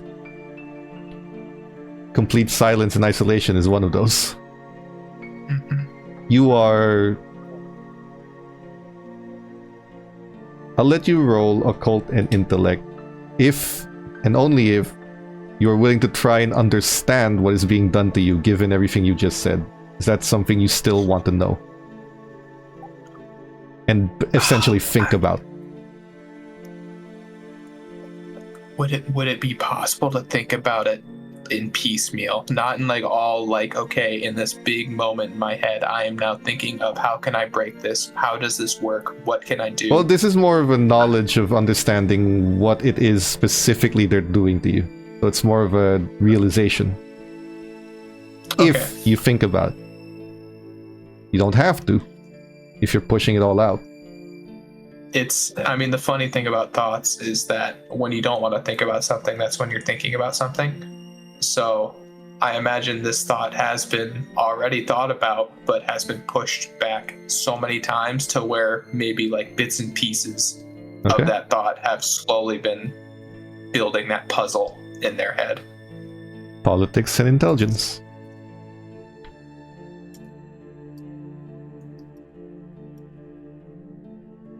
Do I need a -1 then? Yes. Yes, Renee's in the clear for now. You're Great. welcome. You understand everything that's being done is a form of control, like any dystopian setting you've read about or seen on media. Isolate from your friends, check. You need them to survive the Chantry, check. No one wants to trust you because you're Tremere. If you were alone, they think you're useless because you don't have the Chantry. If you're with the Chantry, they don't trust you because you're with the Chantry. You can't win. Check. No one's gonna deal with you because of that. Also check. And now you're afraid to think thoughts that are not approved by the quote-unquote deep state. Also check. You are in a dystopian hell, exactly as they designed it. This is what they want, and eventually, no matter how mentally strong you are, you understand that there's a limit to everyone's mental capacity. There's a limit to resolve. And unlike normal humans, you have hundreds of years before that, or for them to continue to hit that limit. Some humans would die first before their limits are ever reached. You don't get that luxury. You get to sit here alone, afraid to think forever. And you don't even know what your coterie is planning. You don't know what they're doing, and you can't, and they're not going to talk to you. Cecil might, but he's not even here. They want you to feel alone. You are alone. They want you to feel useless. You are useless.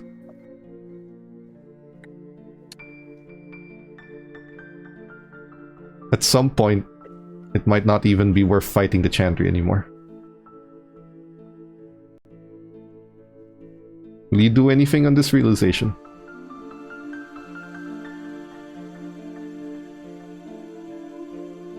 The thoughts are already there. The feeling. You can't kick them out. Yes. Do they elicit any feelings? Like, not for me, but like physically. Thinking those thoughts, do I feel something like a wall or a fog that's pushing against it, or just that I can read that shows that something is there? Can I scan my brain to figure out like how You are- much they can see? You are on your fourth humanity, but I will allow you to roll your willpower. You can just click the willpower, the word willpower. See what you can come up with what willpower you have. Okay. I need to ask before I answer, are you doing this actively? Like, are you trying to dig out what Aaron as Aaron would want or think? Or are you just trying to see what you have passively right now? I want to, because with all the reading and with the knowledge of the blood sorcery, I just want to see if I can feel that black wall. I want to see if I can. So you just want to compare right now versus what you know yourself to be. So you want to feel like what it is right now and what it should be? Basically, do you want to compare notes on how you were versus how you are? Or is it really just you want to see if something's blocking you? Just right now in the moment. I'm trying to research the specific like spells that have been put on me. Like, okay. by going in my head and, you know, driving a thought around and waiting until it maybe it gets some resistance, or maybe I feel something supernatural. That's about it. And then I want to make a note about it. And then maybe for 10 minutes, you know, or 10 or 20 minutes, I think about another thought. And then, you know. There is no resistance. You are allowed to think however you wish. But there is a transmission. You know when they know what you're thinking. On the other hand, there's one kind of thought that is clearly been affected, but it's less blood sorcery and more blood sorcery used to condition you. You are unable to see your sister and her family as anything more than blood bags. They've conditioned your kindred mind. They use blood sorcery, but it's not the blood sorcery causing it. But they use blood sorcery so that every time you see them, you may potentially provoke a hunger frenzy. This goes beyond blood sorcery.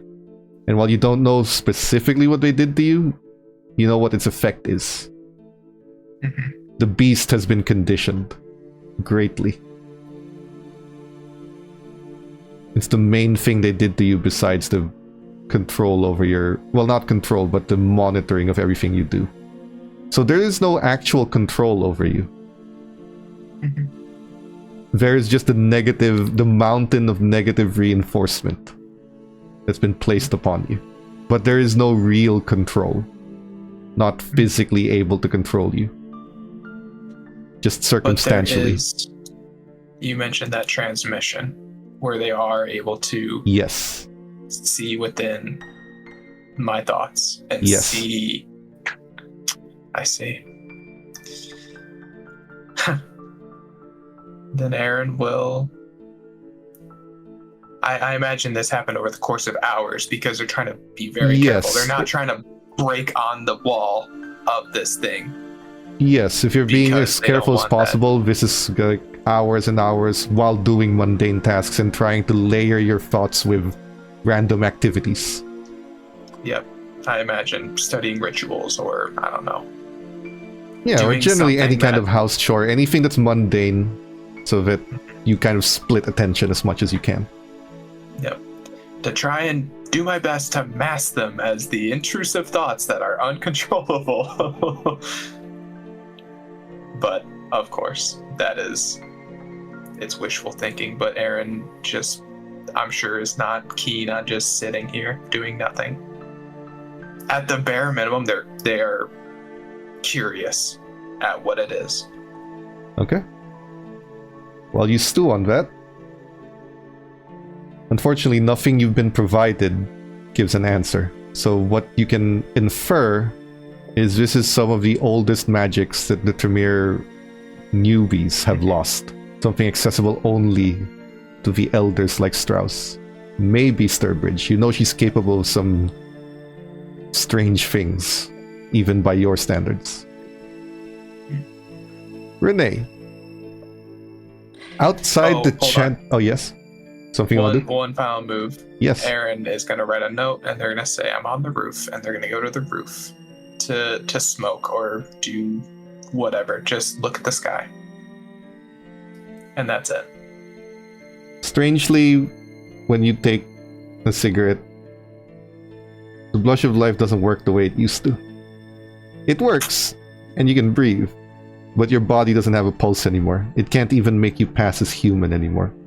You'd have the functions, nothing else. Now, Renee, outside the chantry once more. Place I imagine you didn't want to go back to. No. But here you are.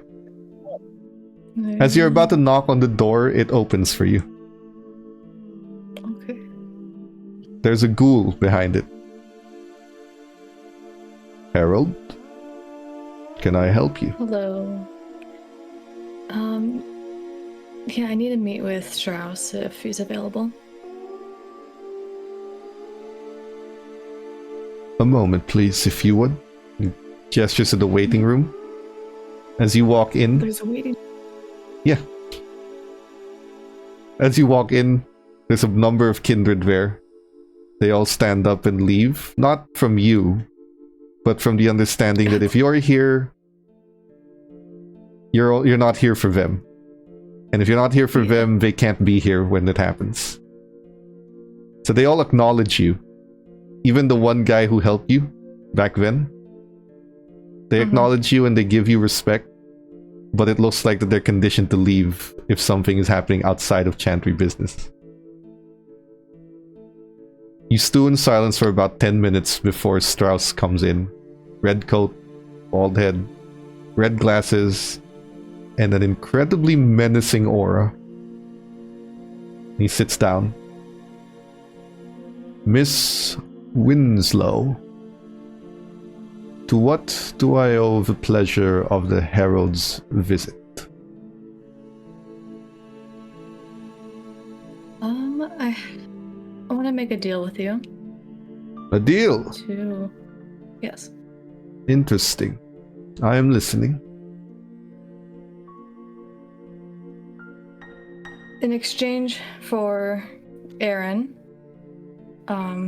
we know about someone who in the Chantry who is a part of House Carno.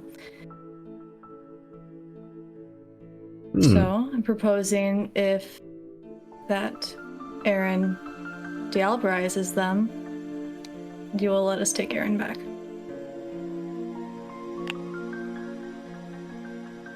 Miss Winslow, I appreciate your direct candor. So very unlike your clan. Not that there's anything wrong with your clan's pleasantries. I find it amusing when suited. You wish for Aaron to be free of both influence and control. In exchange, you provide me a name.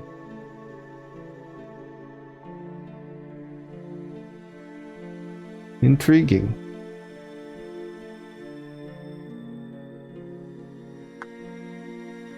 Make a roll for me. Persuasion and charisma. There are no negatives, but there are 9 pluses. I'll use one. Add 1 black die for each one you want to use. 2. Okay. Let me... I'm gonna willpower that. Sure. 7. There's the Herald. He stops and he thinks.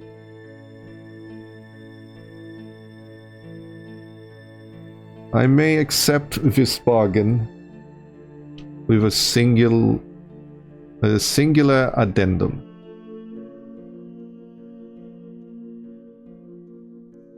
Should it ever be found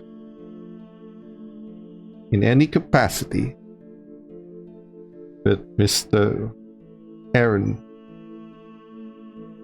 would like to assume that they have any form of power to take a ridiculous notion of vengeance against the Chantry, myself, or the Tremere here, that they will immediately be destroyed without question. And I will retain a sample of Aaron's blood should the need arise. If they so much as even plan a thought of vengeance, they will be destroyed. On that condition, I shall free him. I'll accept that. Excellent. Provide me the name and bring Aaron here before the night ends with the rest of your coterie. Of course. He nods. You're looking for Aaron's sire, Everett.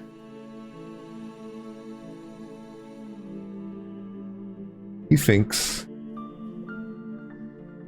Interesting. Bring Aaron here with your coterie. He shall be freed in full view of you and yours, and you are free to verify as such.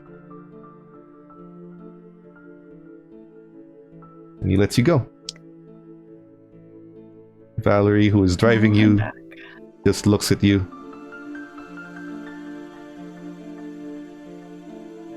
I do not like being here, ma'am. Yeah, I don't either. So, just gotta come back. Well, Oh no, Ash is gone. It's fine. Welcome back. welcome back. She looks to you. It's... Okay. Let's drive and get this over with, yeah?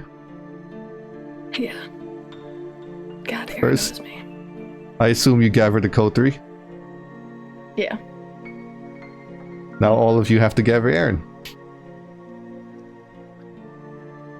So, when you arrive at the Haven, and they're still there doing idle tasks, what exactly do you guys tell them? Hey, Aaron, we have a surprise for you. Come on.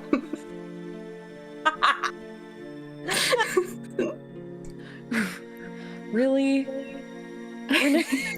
No, A surprise?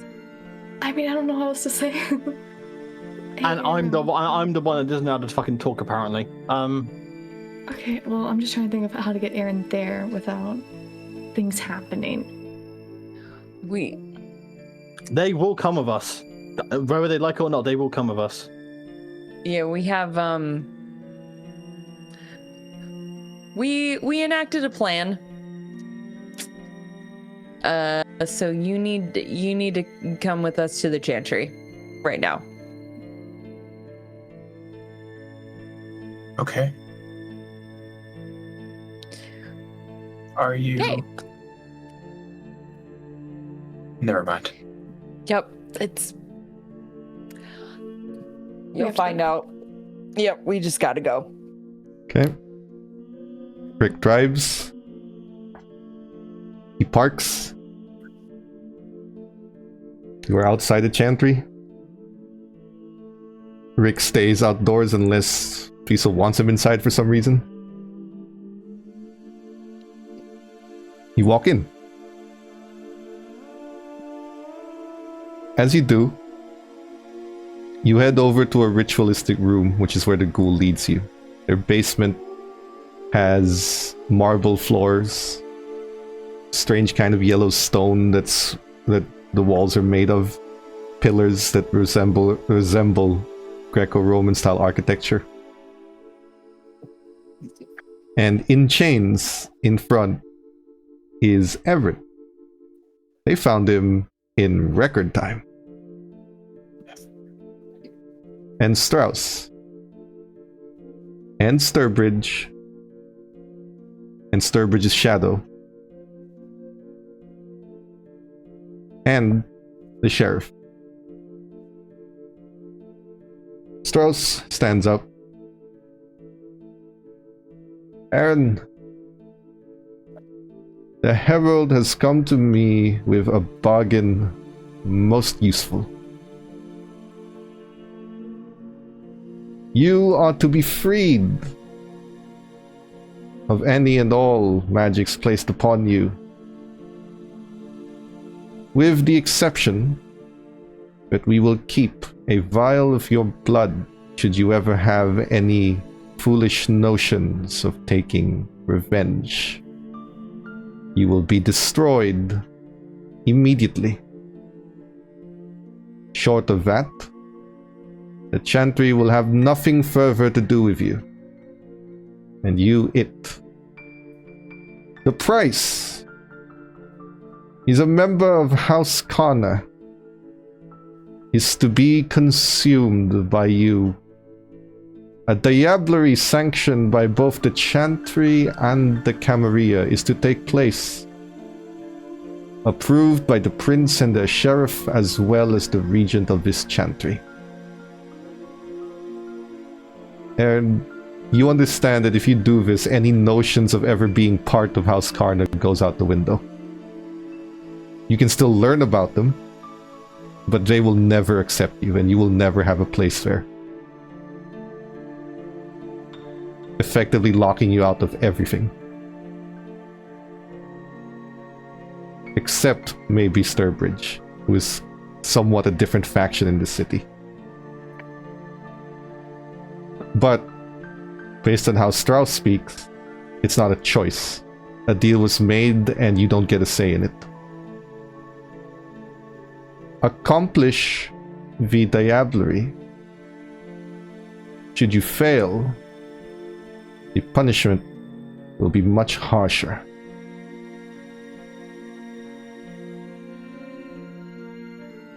And they leave the floor open for you to walk towards your sire. Does not even get final words. He's been rendered unconscious.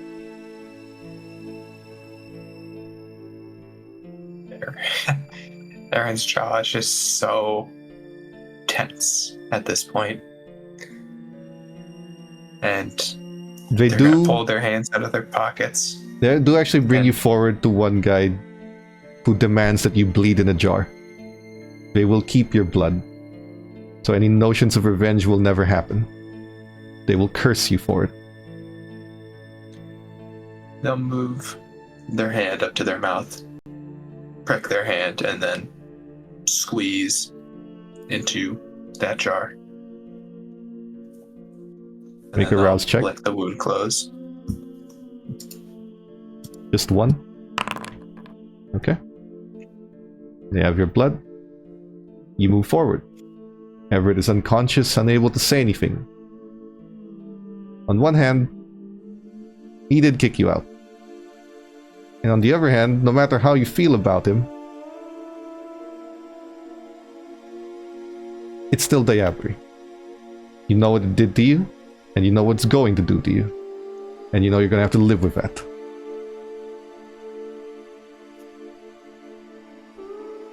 You cannot afford to fail, either. Do you drink? No. No more failure. Make me a roll of resolve and strength. Each one has a needs 3 successes, and you have to do it 3 times, equal to Everett's blood potency. +2. There are 9 plus 2s. Can I blood surge this? You can. Resolve and strength. I'll blood surge it, and I'll use. Oh, let's use. There's one specific for you if you want to use it. A I'll plus use 2. my specific one. Add 1 black vampire die Okay. and roll. Let's see. Oh. Holy fucking shit. That's the best roll you've ever had. I've never seen a better roll. You're never gonna I get was this again. I was going to make you roll it 3 times, but I will respect the multiple crits and take that as your 9 successes required. Oh my fucking god. So, the diablerie, Oh my god. goes through. Which means we now go to the mechanics of it. You are to roll a dice pool of your humanity and blood potency. So what I'll have you do instead, since that can't be clicked, is roll your... wait. No, it cannot be clicked. Roll your resolve. Just that. Don't add anything. Then when you confirm, add... you have 4 humanity, 2 blood potency. Add 2 dice. 3 dice. You should be rolling 6 total. Okay. Can I blood surge it? This you can. I can. You can. Like, you can blood surge if you Okay. like. And I'll it is use against another- his resolve and blood potency. I will use 1 more +2. Oh, I'm gonna willpower it. That's Go- more like the Evanry now. Go ahead. There we go. There we it go. is. There they are. Hey. 5.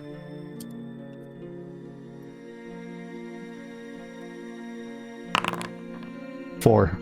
Uh.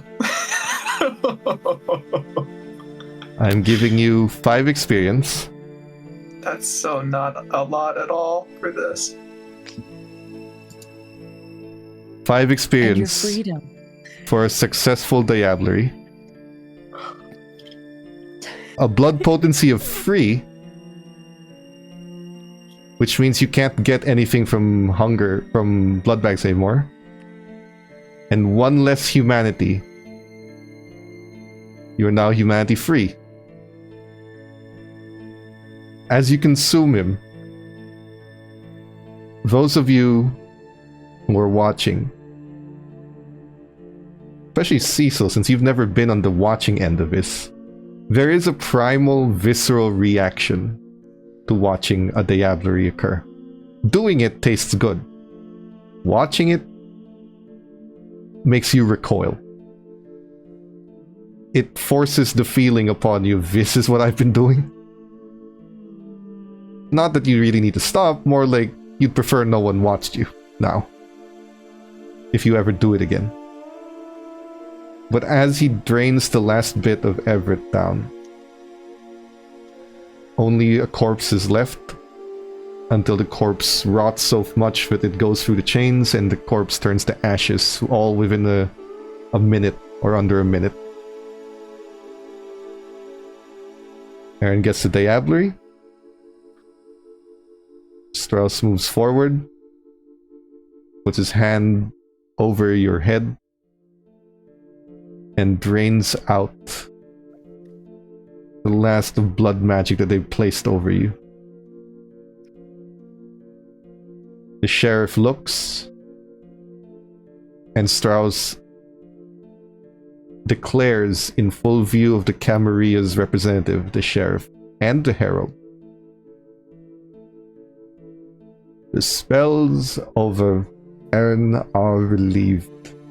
The effects of them are not my concern.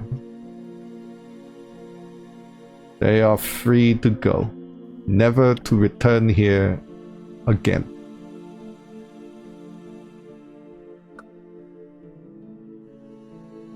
You are all made to leave. Aaron, ironically, as you leave at humanity free,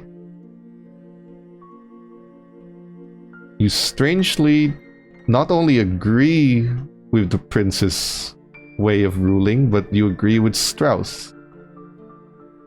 Because at humanity free, all that you can see is power. They have it, you don't, so you were played with. Everyone is a plaything. That's all anyone is. You're either playing them or you're being played. It's black and white. It's clearer than it ever has been to you now. You're either the power player or you're the one that's stepped on. There is no in between. There's no good and evil. There's just power or there isn't. That's all there is in this world. They had power, so they used it. Only way to not be stepped on is to be the one stepping on someone else. That's just how the world is.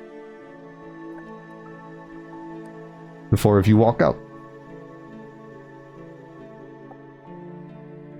It was declared in full view of the sheriff, which means it has to be true. And if it isn't, then Strauss is in a lot of trouble, so you can essentially assume Aaron is free.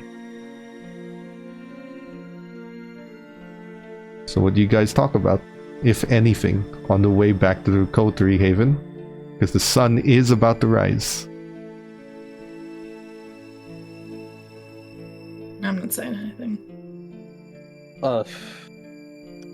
Mondays, am I right? God, does Diesel say that? Yes. It's a Wednesday. Aaron is silently looking out the window. I think we should... ignore what I just said, we should stay in silence. I think that's... Yeah. Wednesdays. Silence it is. You return back to your havens. Do you all stay in the Coterie Haven again? For tonight. Yeah, I'm gonna stay in the Haven. I'm gonna stay in the haven too. Ash, the book that Eva gave you was supposed to free them. You want to take a look at what's in it? Again? You skimmed it last time. Yes. Before I do that, where does Aaron go after all of this? Aaron, he's sitting on the couch in the main area. He's looking at the wall. Aaron, can I talk to you for a sec? We can go in your or my room. Okay. We'll go into yours. Feel like you're more comfortable there. Sure.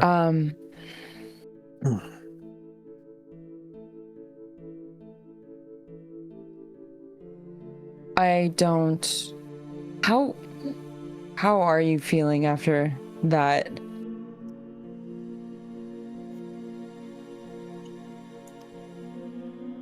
I can't cry. Even if I wanted to. I see. Are you...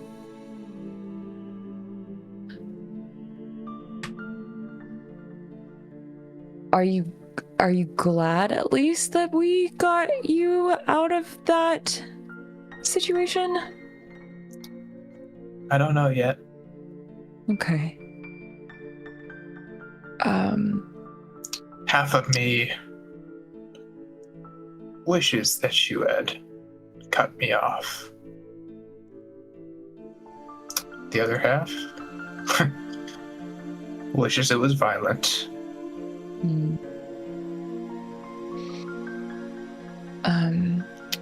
And maybe there's a secret third option that I've yet to weigh on, but... Well, I mean, trust me, none of the ways to get you out of this were pleasant. We had a lot of plans. This seemed the most favorable option. For who? For everyone, including your touchstone. For everyone. No matter what, you were going to have to kill someone.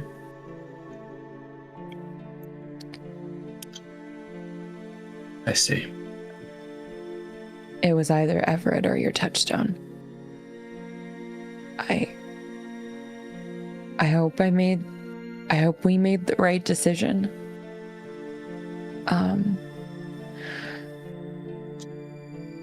In time, we will know. Right now, I can't tell you that. That's fair. Look, this isn't really a,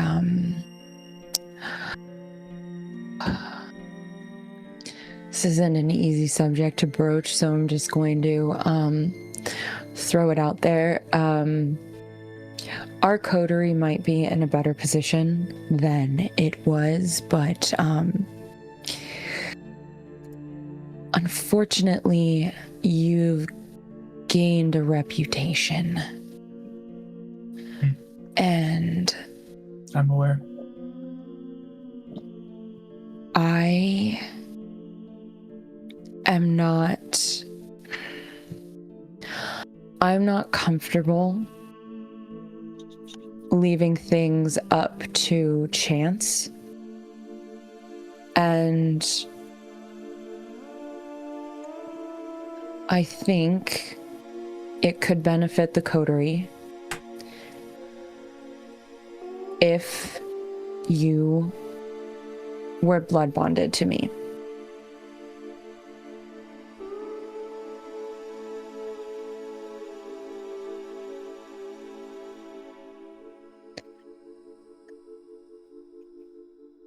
To what end? So that you do not speak out of turn to the prince And while that may not be something that you think would happen soon, we have a long life here. And if we are connected in this coterie, if you speak out of turn, we're all in danger. It's not just you. And I am nothing if not a survivor. So maybe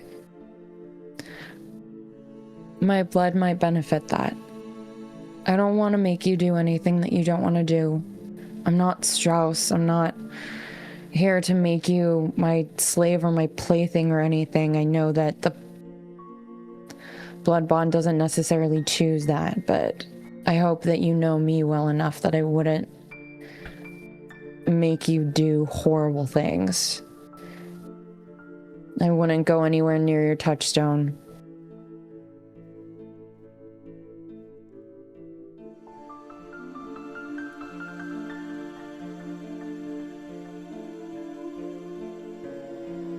I don't know. Forgive me. I just got done with something akin to a blood bond, but not nearly so, blood related. I get that. I do. The things they did, the power that they had. I was nothing to fight against it. Hold right there. When you say that, Staros has left you with one final gift. Your memories. To call what they did to you over 3 days as torture is a disservice. They deconstructed who you are and rebuilt you and repeatedly done so. They tortured you to a level that humanity is incapable of because most would die when they are subjected to it. Mentally and physically. They tore you apart and put you back together and redid the process over and over. Every last bit of agony, you didn't think your body could feel pain anymore, it can feel a lot of pain. You remember every single thing they did, and you remember how helpless you are and how helpless you will always be in the face of the Chantry's power. There is no fighting against that kind of power. That is not the humanity talking. That is your survival instinct as a person talking. There is no fighting that power.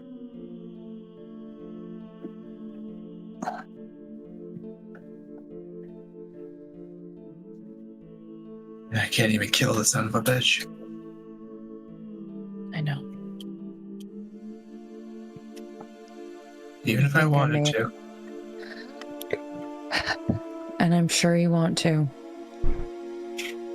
I wouldn't blame you if you did.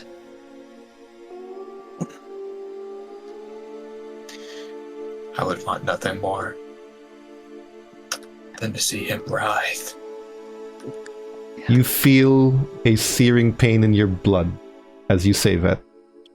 The curse. Even the thoughts of vengeance will hurt, and you are going to take 1 aggravated damage for even thinking about it. You see Aaron's skin begins to burn through on the thought of revenge. The last end of the deal. Any thoughts of vengeance will hurt him and eventually kill them. He still controls me.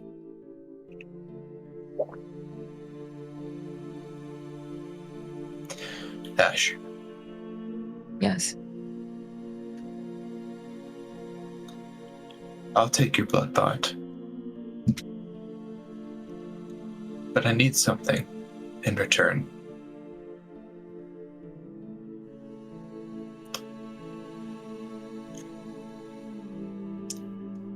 Don't let me become a monster.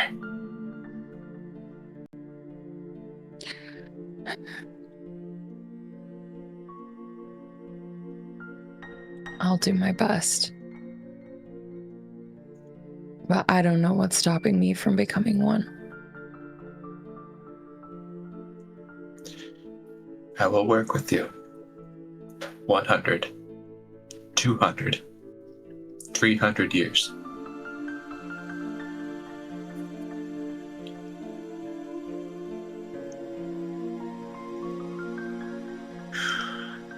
I just don't want to lose myself.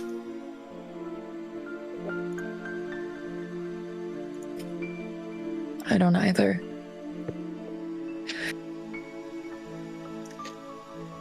Please work with me Of course. to reclaim what I've lost.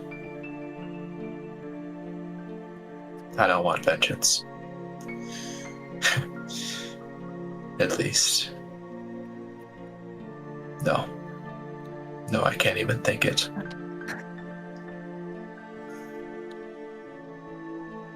I You don't wanna. need to say it.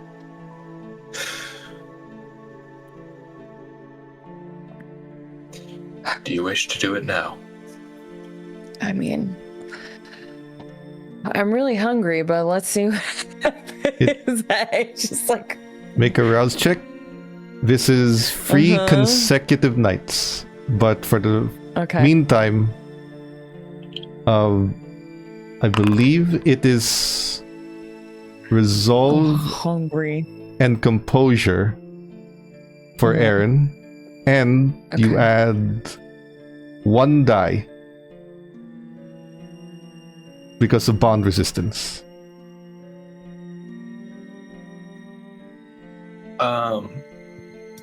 Don't I get another? You have resolve, composure. Oh, actually, hold on. Does this? How much does this add? Wait.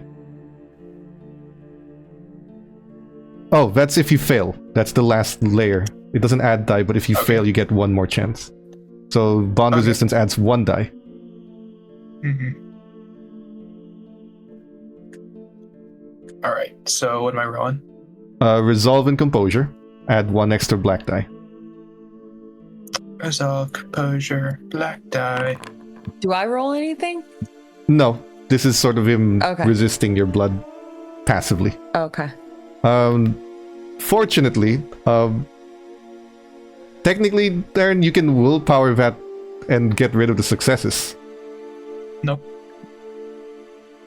Oh, to get rid of Yeah. rid of the successes. I thought you Yeah, were gonna because say you to get s- a better. Because you succeeded. You resist the blood Oh bond. no! So if you want to re-roll the successes and turn that into a failure, There you go. perfect. Oh, there it is. The level 1 blood bond There takes. we go. Now the next night and 2 nights after that, you're gonna have to repeat And- that process. And then, can I? Because I have to roll a rouse check, right? You did already for the blood bond. Oh, I only need to roll 1. Yeah, because you have to do it 3 separate Okay. nights, not all at the same time. Oh, okay. So you have to do Okay. it tomorrow. Yeah. Can I have eaten? Can I Make a have feeding eaten? roll. Okay. Oh wait, hang on. Let me get to that. Okay. After. Yeah, you could have eaten After. twice. You can go down to 1. Oh, thank God. Go Okay, ahead, Aaron. After that drink, Aaron will wipe, and they. How different does it immediately feel? At 1, Ash is more important than the other 2. As long as Ash stays alive, you're good. You are unable to sense the difference. This is just what you know now. But you, by nature of the blood bond, you don't understand the difference of how it works. But you know you never want to betray Ash. At least not cheaply. Okay.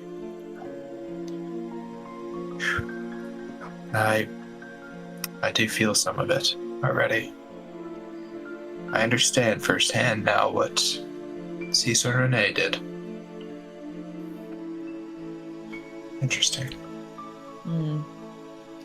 Then Say Ash. the terrible part of the blood bond comes in.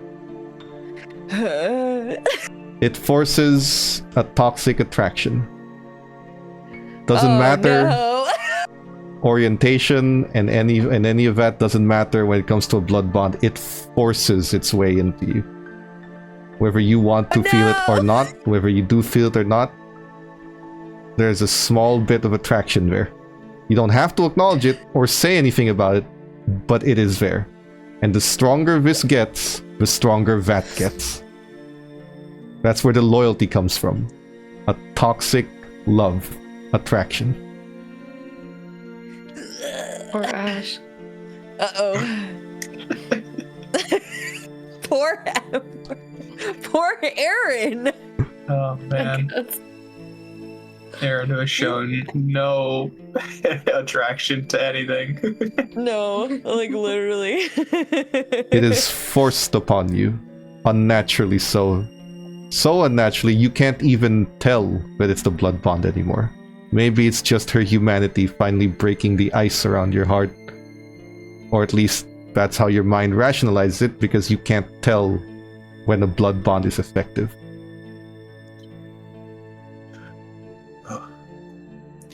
Ash, can I meet Critias? Potentially. I could maybe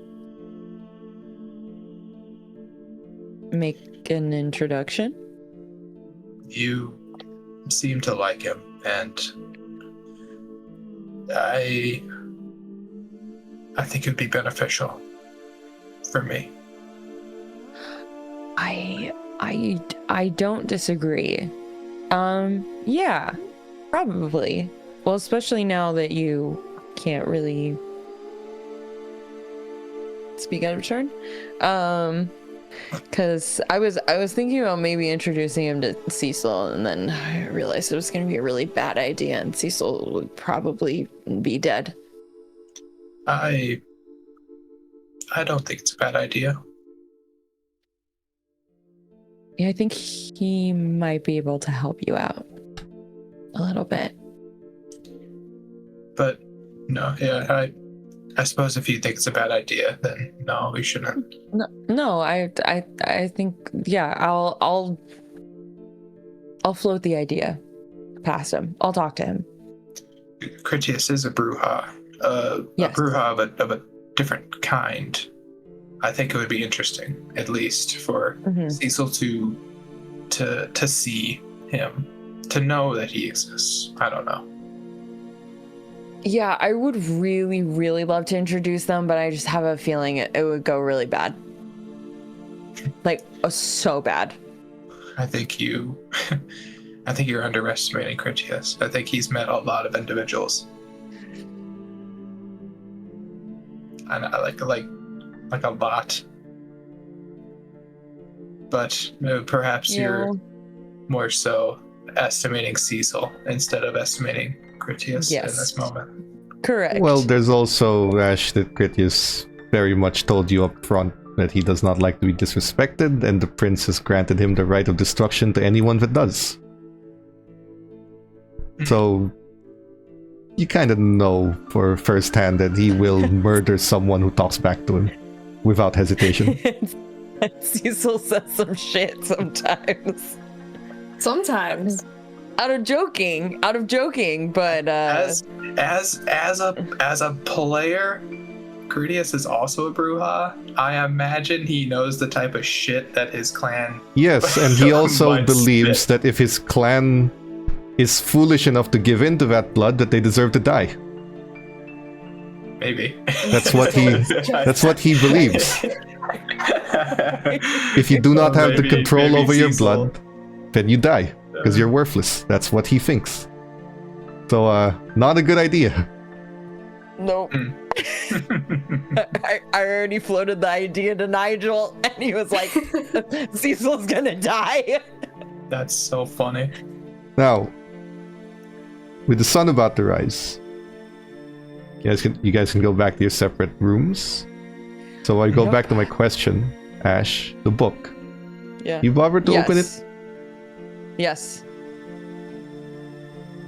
There is a ritual there, but you don't fully understand. It was told to you that that's what would free them. Of course, it's not needed anymore. So as you're about to put the book away, you do find a dog-eared, is it dog marked or dog-eared like page, like it's been folded in the corner. Dog-eared, yeah. Thank you. It's there. That is very specifically on that page. And as you open it, it looks like something you recognize.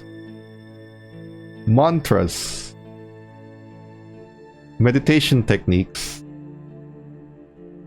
And some writing about lifestyles.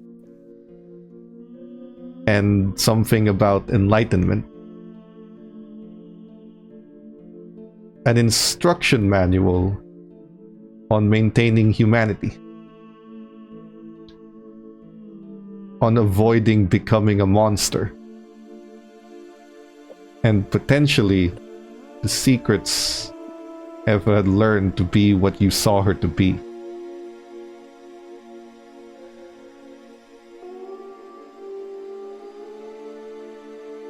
And it references the word Golconda. There's only 2 kindred you've met who have that kind of genuine air to them. Eva and the one with the third eye.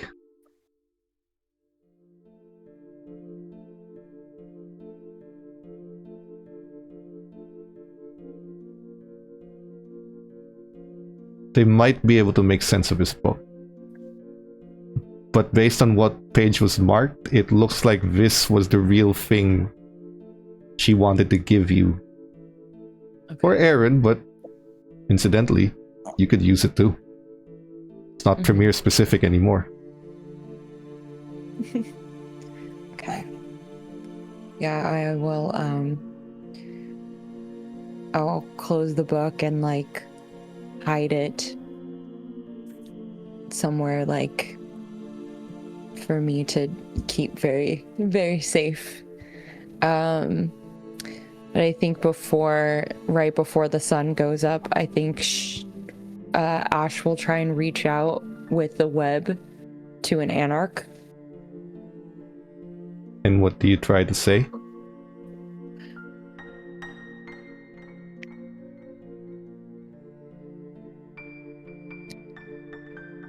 Tell Eva that I'm sorry that it went the way that it did.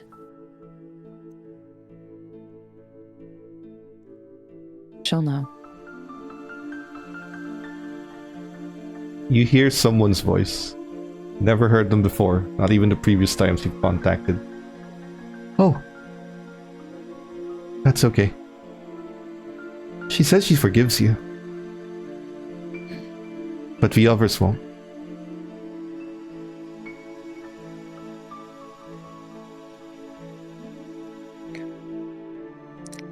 Thank you. Just cut it You're off. welcome. And cuts off.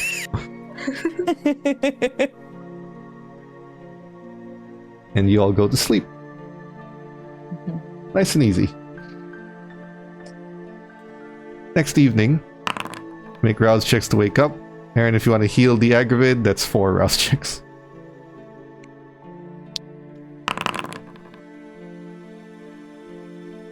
That hunger is up.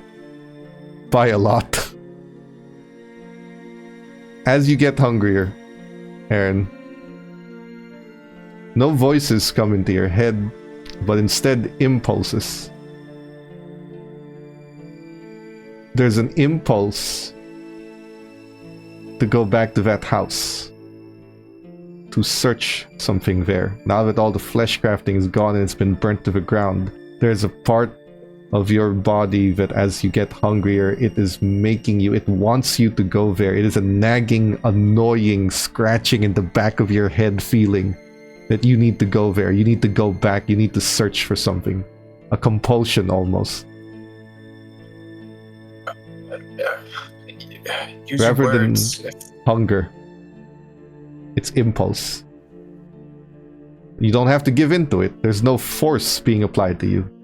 It's just this annoying thing in the back of your head that if you don't do, it's just gonna keep clawing and clawing and clawing. Or you can feed. Based on your understanding of diablerie, you can feed. Like, mentally, obviously, not like outwardly speaking to themselves. They're just gonna tell me what is it? What is there? The work. Be honest. You interrupted the work. It must be completed. The work. Have I learned this guy's name at this point? I'm sure I could look through memories. Figured it out. There was a conversation in the name between the prince and Damien, but strangely, the name that comes out from this guy's memory is Ezekiel. Ezekiel, I need food right now. I'll see it later. The work must be completed. And as his voice dies down, everything you've read about diablerie should tell you that most voices would just compel you to feed and taunt you. This one is very one-track minded. It's the first time you've heard it. And it's very... It just has that one thing it wants to do. It doesn't even ask you to feed. Whatever it was doing seems to be more important than its own hunger. And I don't know if that's scarier or more interesting.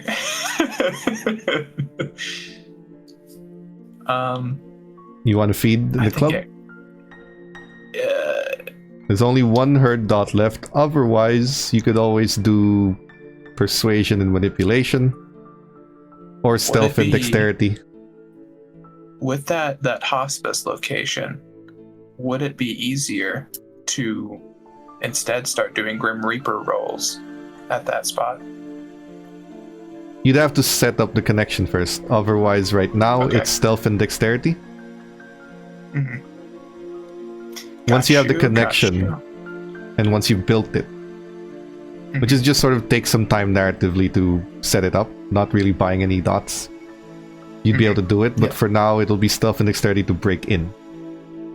Gotcha. Would it be a harder or equal roll to manipulation and persuasion, you said? They're both in your domain, so the hunting difficulty is free regardless. Your call. And it's stealth and dexterity, right? Or manipulation persuasion. Your call, depending on how you want to feed tonight. I think stealth and dexterity is better for me. It's a better roll. Go ahead. Oh man, Actually, I think I would have not... Oh. Would it be easier if I get Ash to help me? She can roll her feeding roll and give it to you. Sure. Ash, She's an angel. No way she'd say no. Ash, I hate to bother you for this. You can also begin the second level of Blood Bond, which will give you a dot of hunger back. Because she's gonna browse check for you. Oh, that's true. Yeah. Let me do that. Aaron, take out 1 dot of hunger and roll me your resolve and composure with a +1. Resolve, composure, +1. Roll it. There you go. Now roll your willpower. It is. Perfect. Because roll your willpower because of your lore sheet. Oh, you're so right. Come on. Failed. Oh wait, no. The difficulty equal to the blood potency of the Vitae. Ash is only blood potency 1. So you're gonna have to willpower that to get rid of it. Again. Oh my... It's taken so much out of me. No one's ever had to Surely. roll against. Oh! What's happening? The second level That sucks. doesn't take. Your own body's natural resistance is aware of what's happening and refuses it. My blood doesn't want it, Ash. Oh, so okay. I mean, do we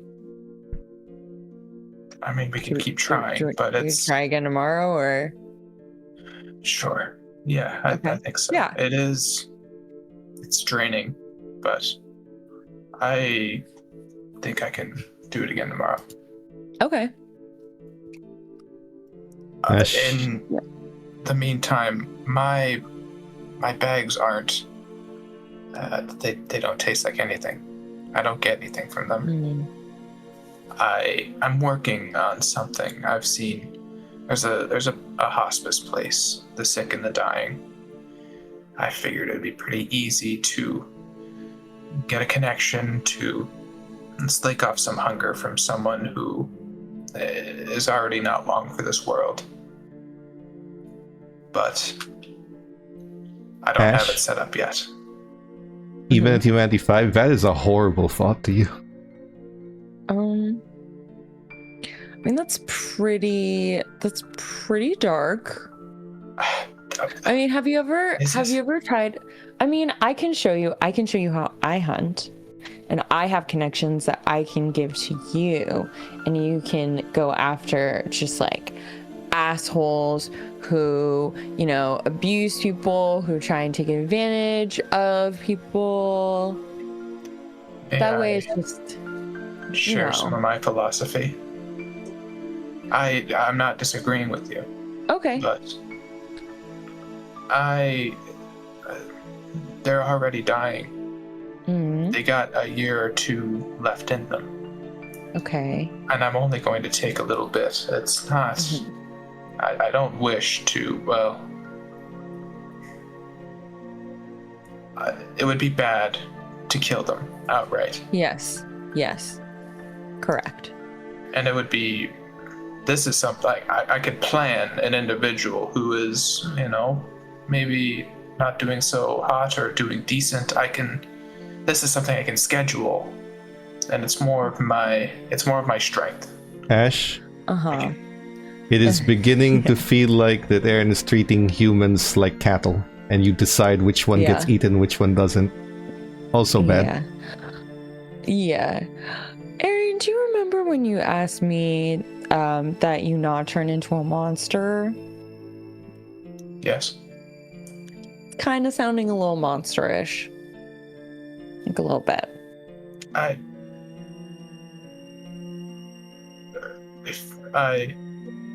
Okay. A little monsterish. But here, I can show you how I do it, and we can have the people at the club keep a lookout. There's creeps coming in all the time. I mean, there's more than enough for both of us. In Aaron's mind, so instead of eating from someone who's sick and dying and likely to pass, Someone who's sick and dying and eventually. having health problems, and you're going to drain them of blood when all they want to do is live comfortably, versus an asshole who is effectively targeting women and trying to do horrible things to them. I see. And you are saying that you're going to schedule the feeding and basically treat these sick people like they don't deserve freedom or life, or that they're basically cattle ready and ripe for slaughter. You are seeing the difference. It's either that or targeting the young. The young and the young who are deserving of pain, versus the elderly who cannot defend themselves and probably just deserve a peaceful night. That's the main difference. Oh. Now, if you want to ignore it, you're free to ignore it. But you did ask them. I can't. There's a bond. The blood bond is working against you, so if you want to ignore it, it's a willpower roll. I'll try it your way, but Okay. Yeah. yeah. Manipulation, persuasion. Me? Actually, well, you can do the I was feeding gonna roll say, and give it to Aaron because that's what you want to do, Okay, right? yeah. I Yeah, just I'll I'm do in that. Oh, sorry, it's manipulation. dexterity and literally- stealth. I can't. For your feeding rolls, Dex and Stealth to stalk them. Never mind. Ah, yes. Okay. Go ahead. That is a better pool So- for me. And also, can I show them how to shadow Sure. so they get that little extra bump? Wait. You'll roll for it. Oh, I roll? Oh, okay. Yeah, you're rolling it and giving it to them. Oh, my bad. I misunderstood. Okay, got it. Just enough. Aaron gets to feed and 2 I've- dots. if it helps, Ash, I can turn away for a moment. Okay, now you can look back. Okay. They're gone. Oh. Well, not if you What? speak. If you speak, it breaks. Well, okay. Then Aaron won't say anything, and then they'll turn back and they're gone. No. Aaron just does that, and then they say, "I'm gone," not realizing that. It broke. And we just, yeah. Oh, well, I was gone. Oh, okay. I've not used it yet. I've Oh. only studied it, but I have some obfuscate. Oh, that's exciting. That's fun. Yeah. Do we get to be invisible together? That'll be fun. Well, I wouldn't be able to follow you or anything. I can only. Well, stand yeah. Still. Well, you could follow me if you can see like invisible people. Oh, You can yes. see me. Okay. Yes. So. While you guys feed Aaron, take out 2 dots.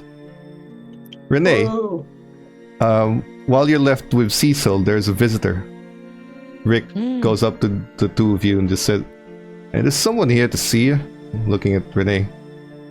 Said he's with Portia. Will I let him in? Yes.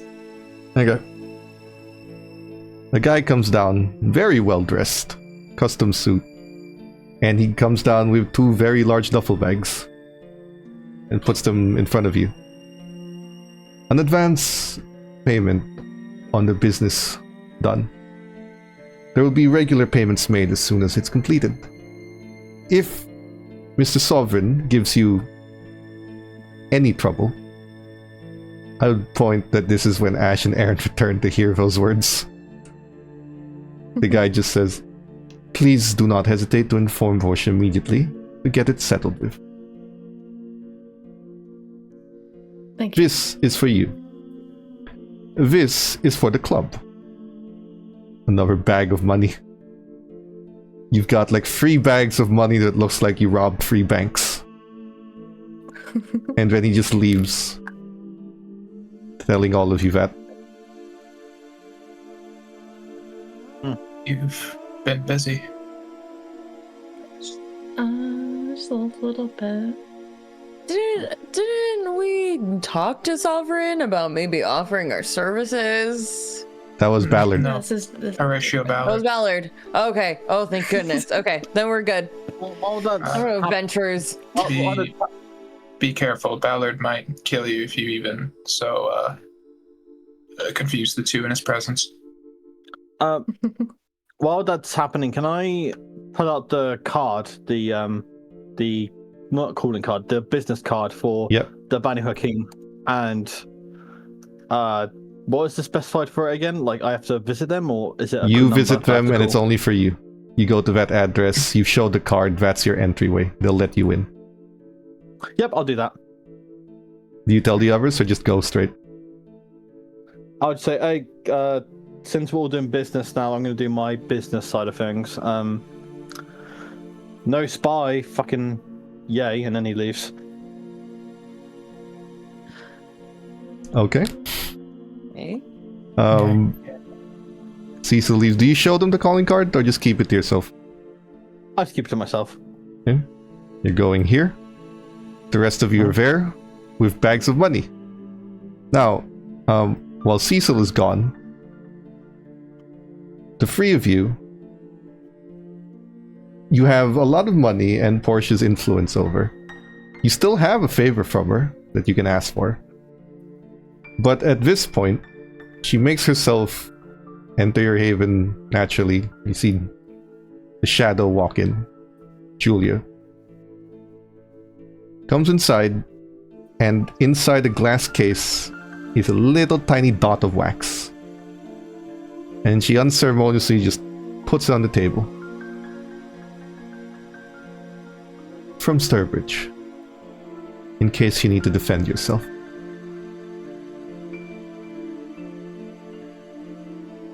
And then she walks away. One dot of that wax can kill a kindred if you can land it on them. That one dot is enough to kill someone and is reusable when it's done. You just have to peel it off the corpse. But it's given to How you would that as a method to work defend with yourself. touching it after? Yeah, it has to dry. Once it's dried and solidified, that's when you can touch it again. And then it needs more blood to cool. reactivate. But until it's dried, you can't touch it. What it does is it grabs onto someone once you throw it, and it will grow and encase them. And it will burn them from the inside. Oh, It's a way to defend Hell yourself. yeah. But it's given. And at that moment, with Cecil entering the Banu Hakim's territory, they welcome you in, and they tell you that they actually do have some business that they were looking to discuss with you. If you're going to hear them out tonight. Oh, absolutely. Yeah, tell me about it. They'll let you in, and the first thing that you see is that this could be a serial killer's home. Everything is so meticulously organized. Everything is arranged as it is that if you move that lamppost by an inch, they might kill you for it. There are weapons all over the wall. Blades, swords, nothing that makes noise. No guns. But there are crossbows. You go inside, and the person that you meet with has a mask over his face. Like a plain white featureless mask. And a hood on top. And he gestures to a table to talk. As you sit down, you are offered refreshments in the form of people in chains to drink from. Injected with any kind of drug that you'd like them to have. Could you pass me the guy with the heroin, please? Thank you. They'll inject someone with it for you. To make you comfortable. I didn't know it was on the house.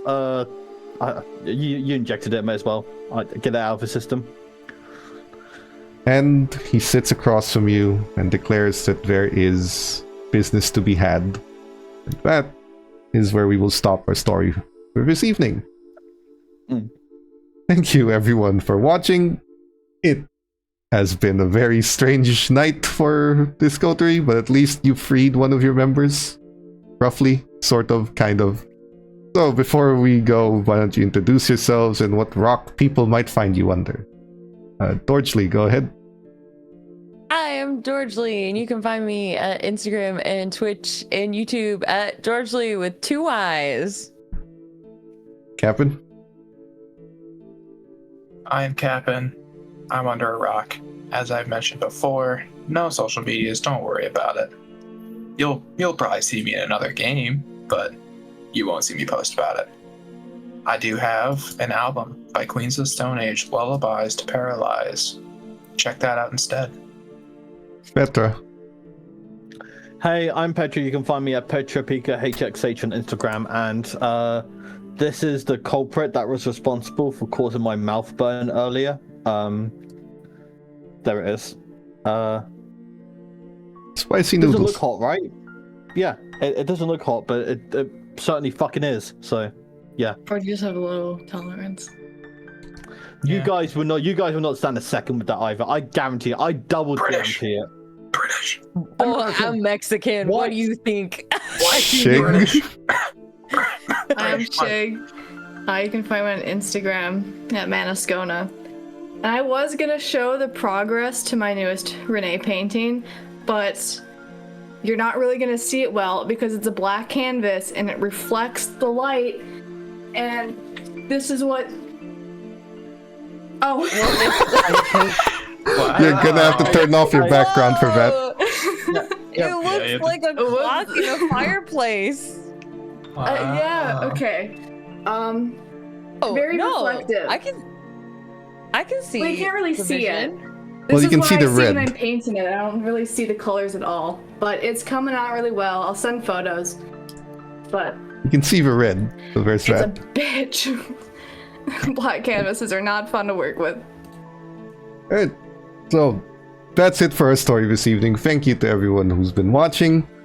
Catch us again next week because, well, business is about to pick up. Till then, see ya.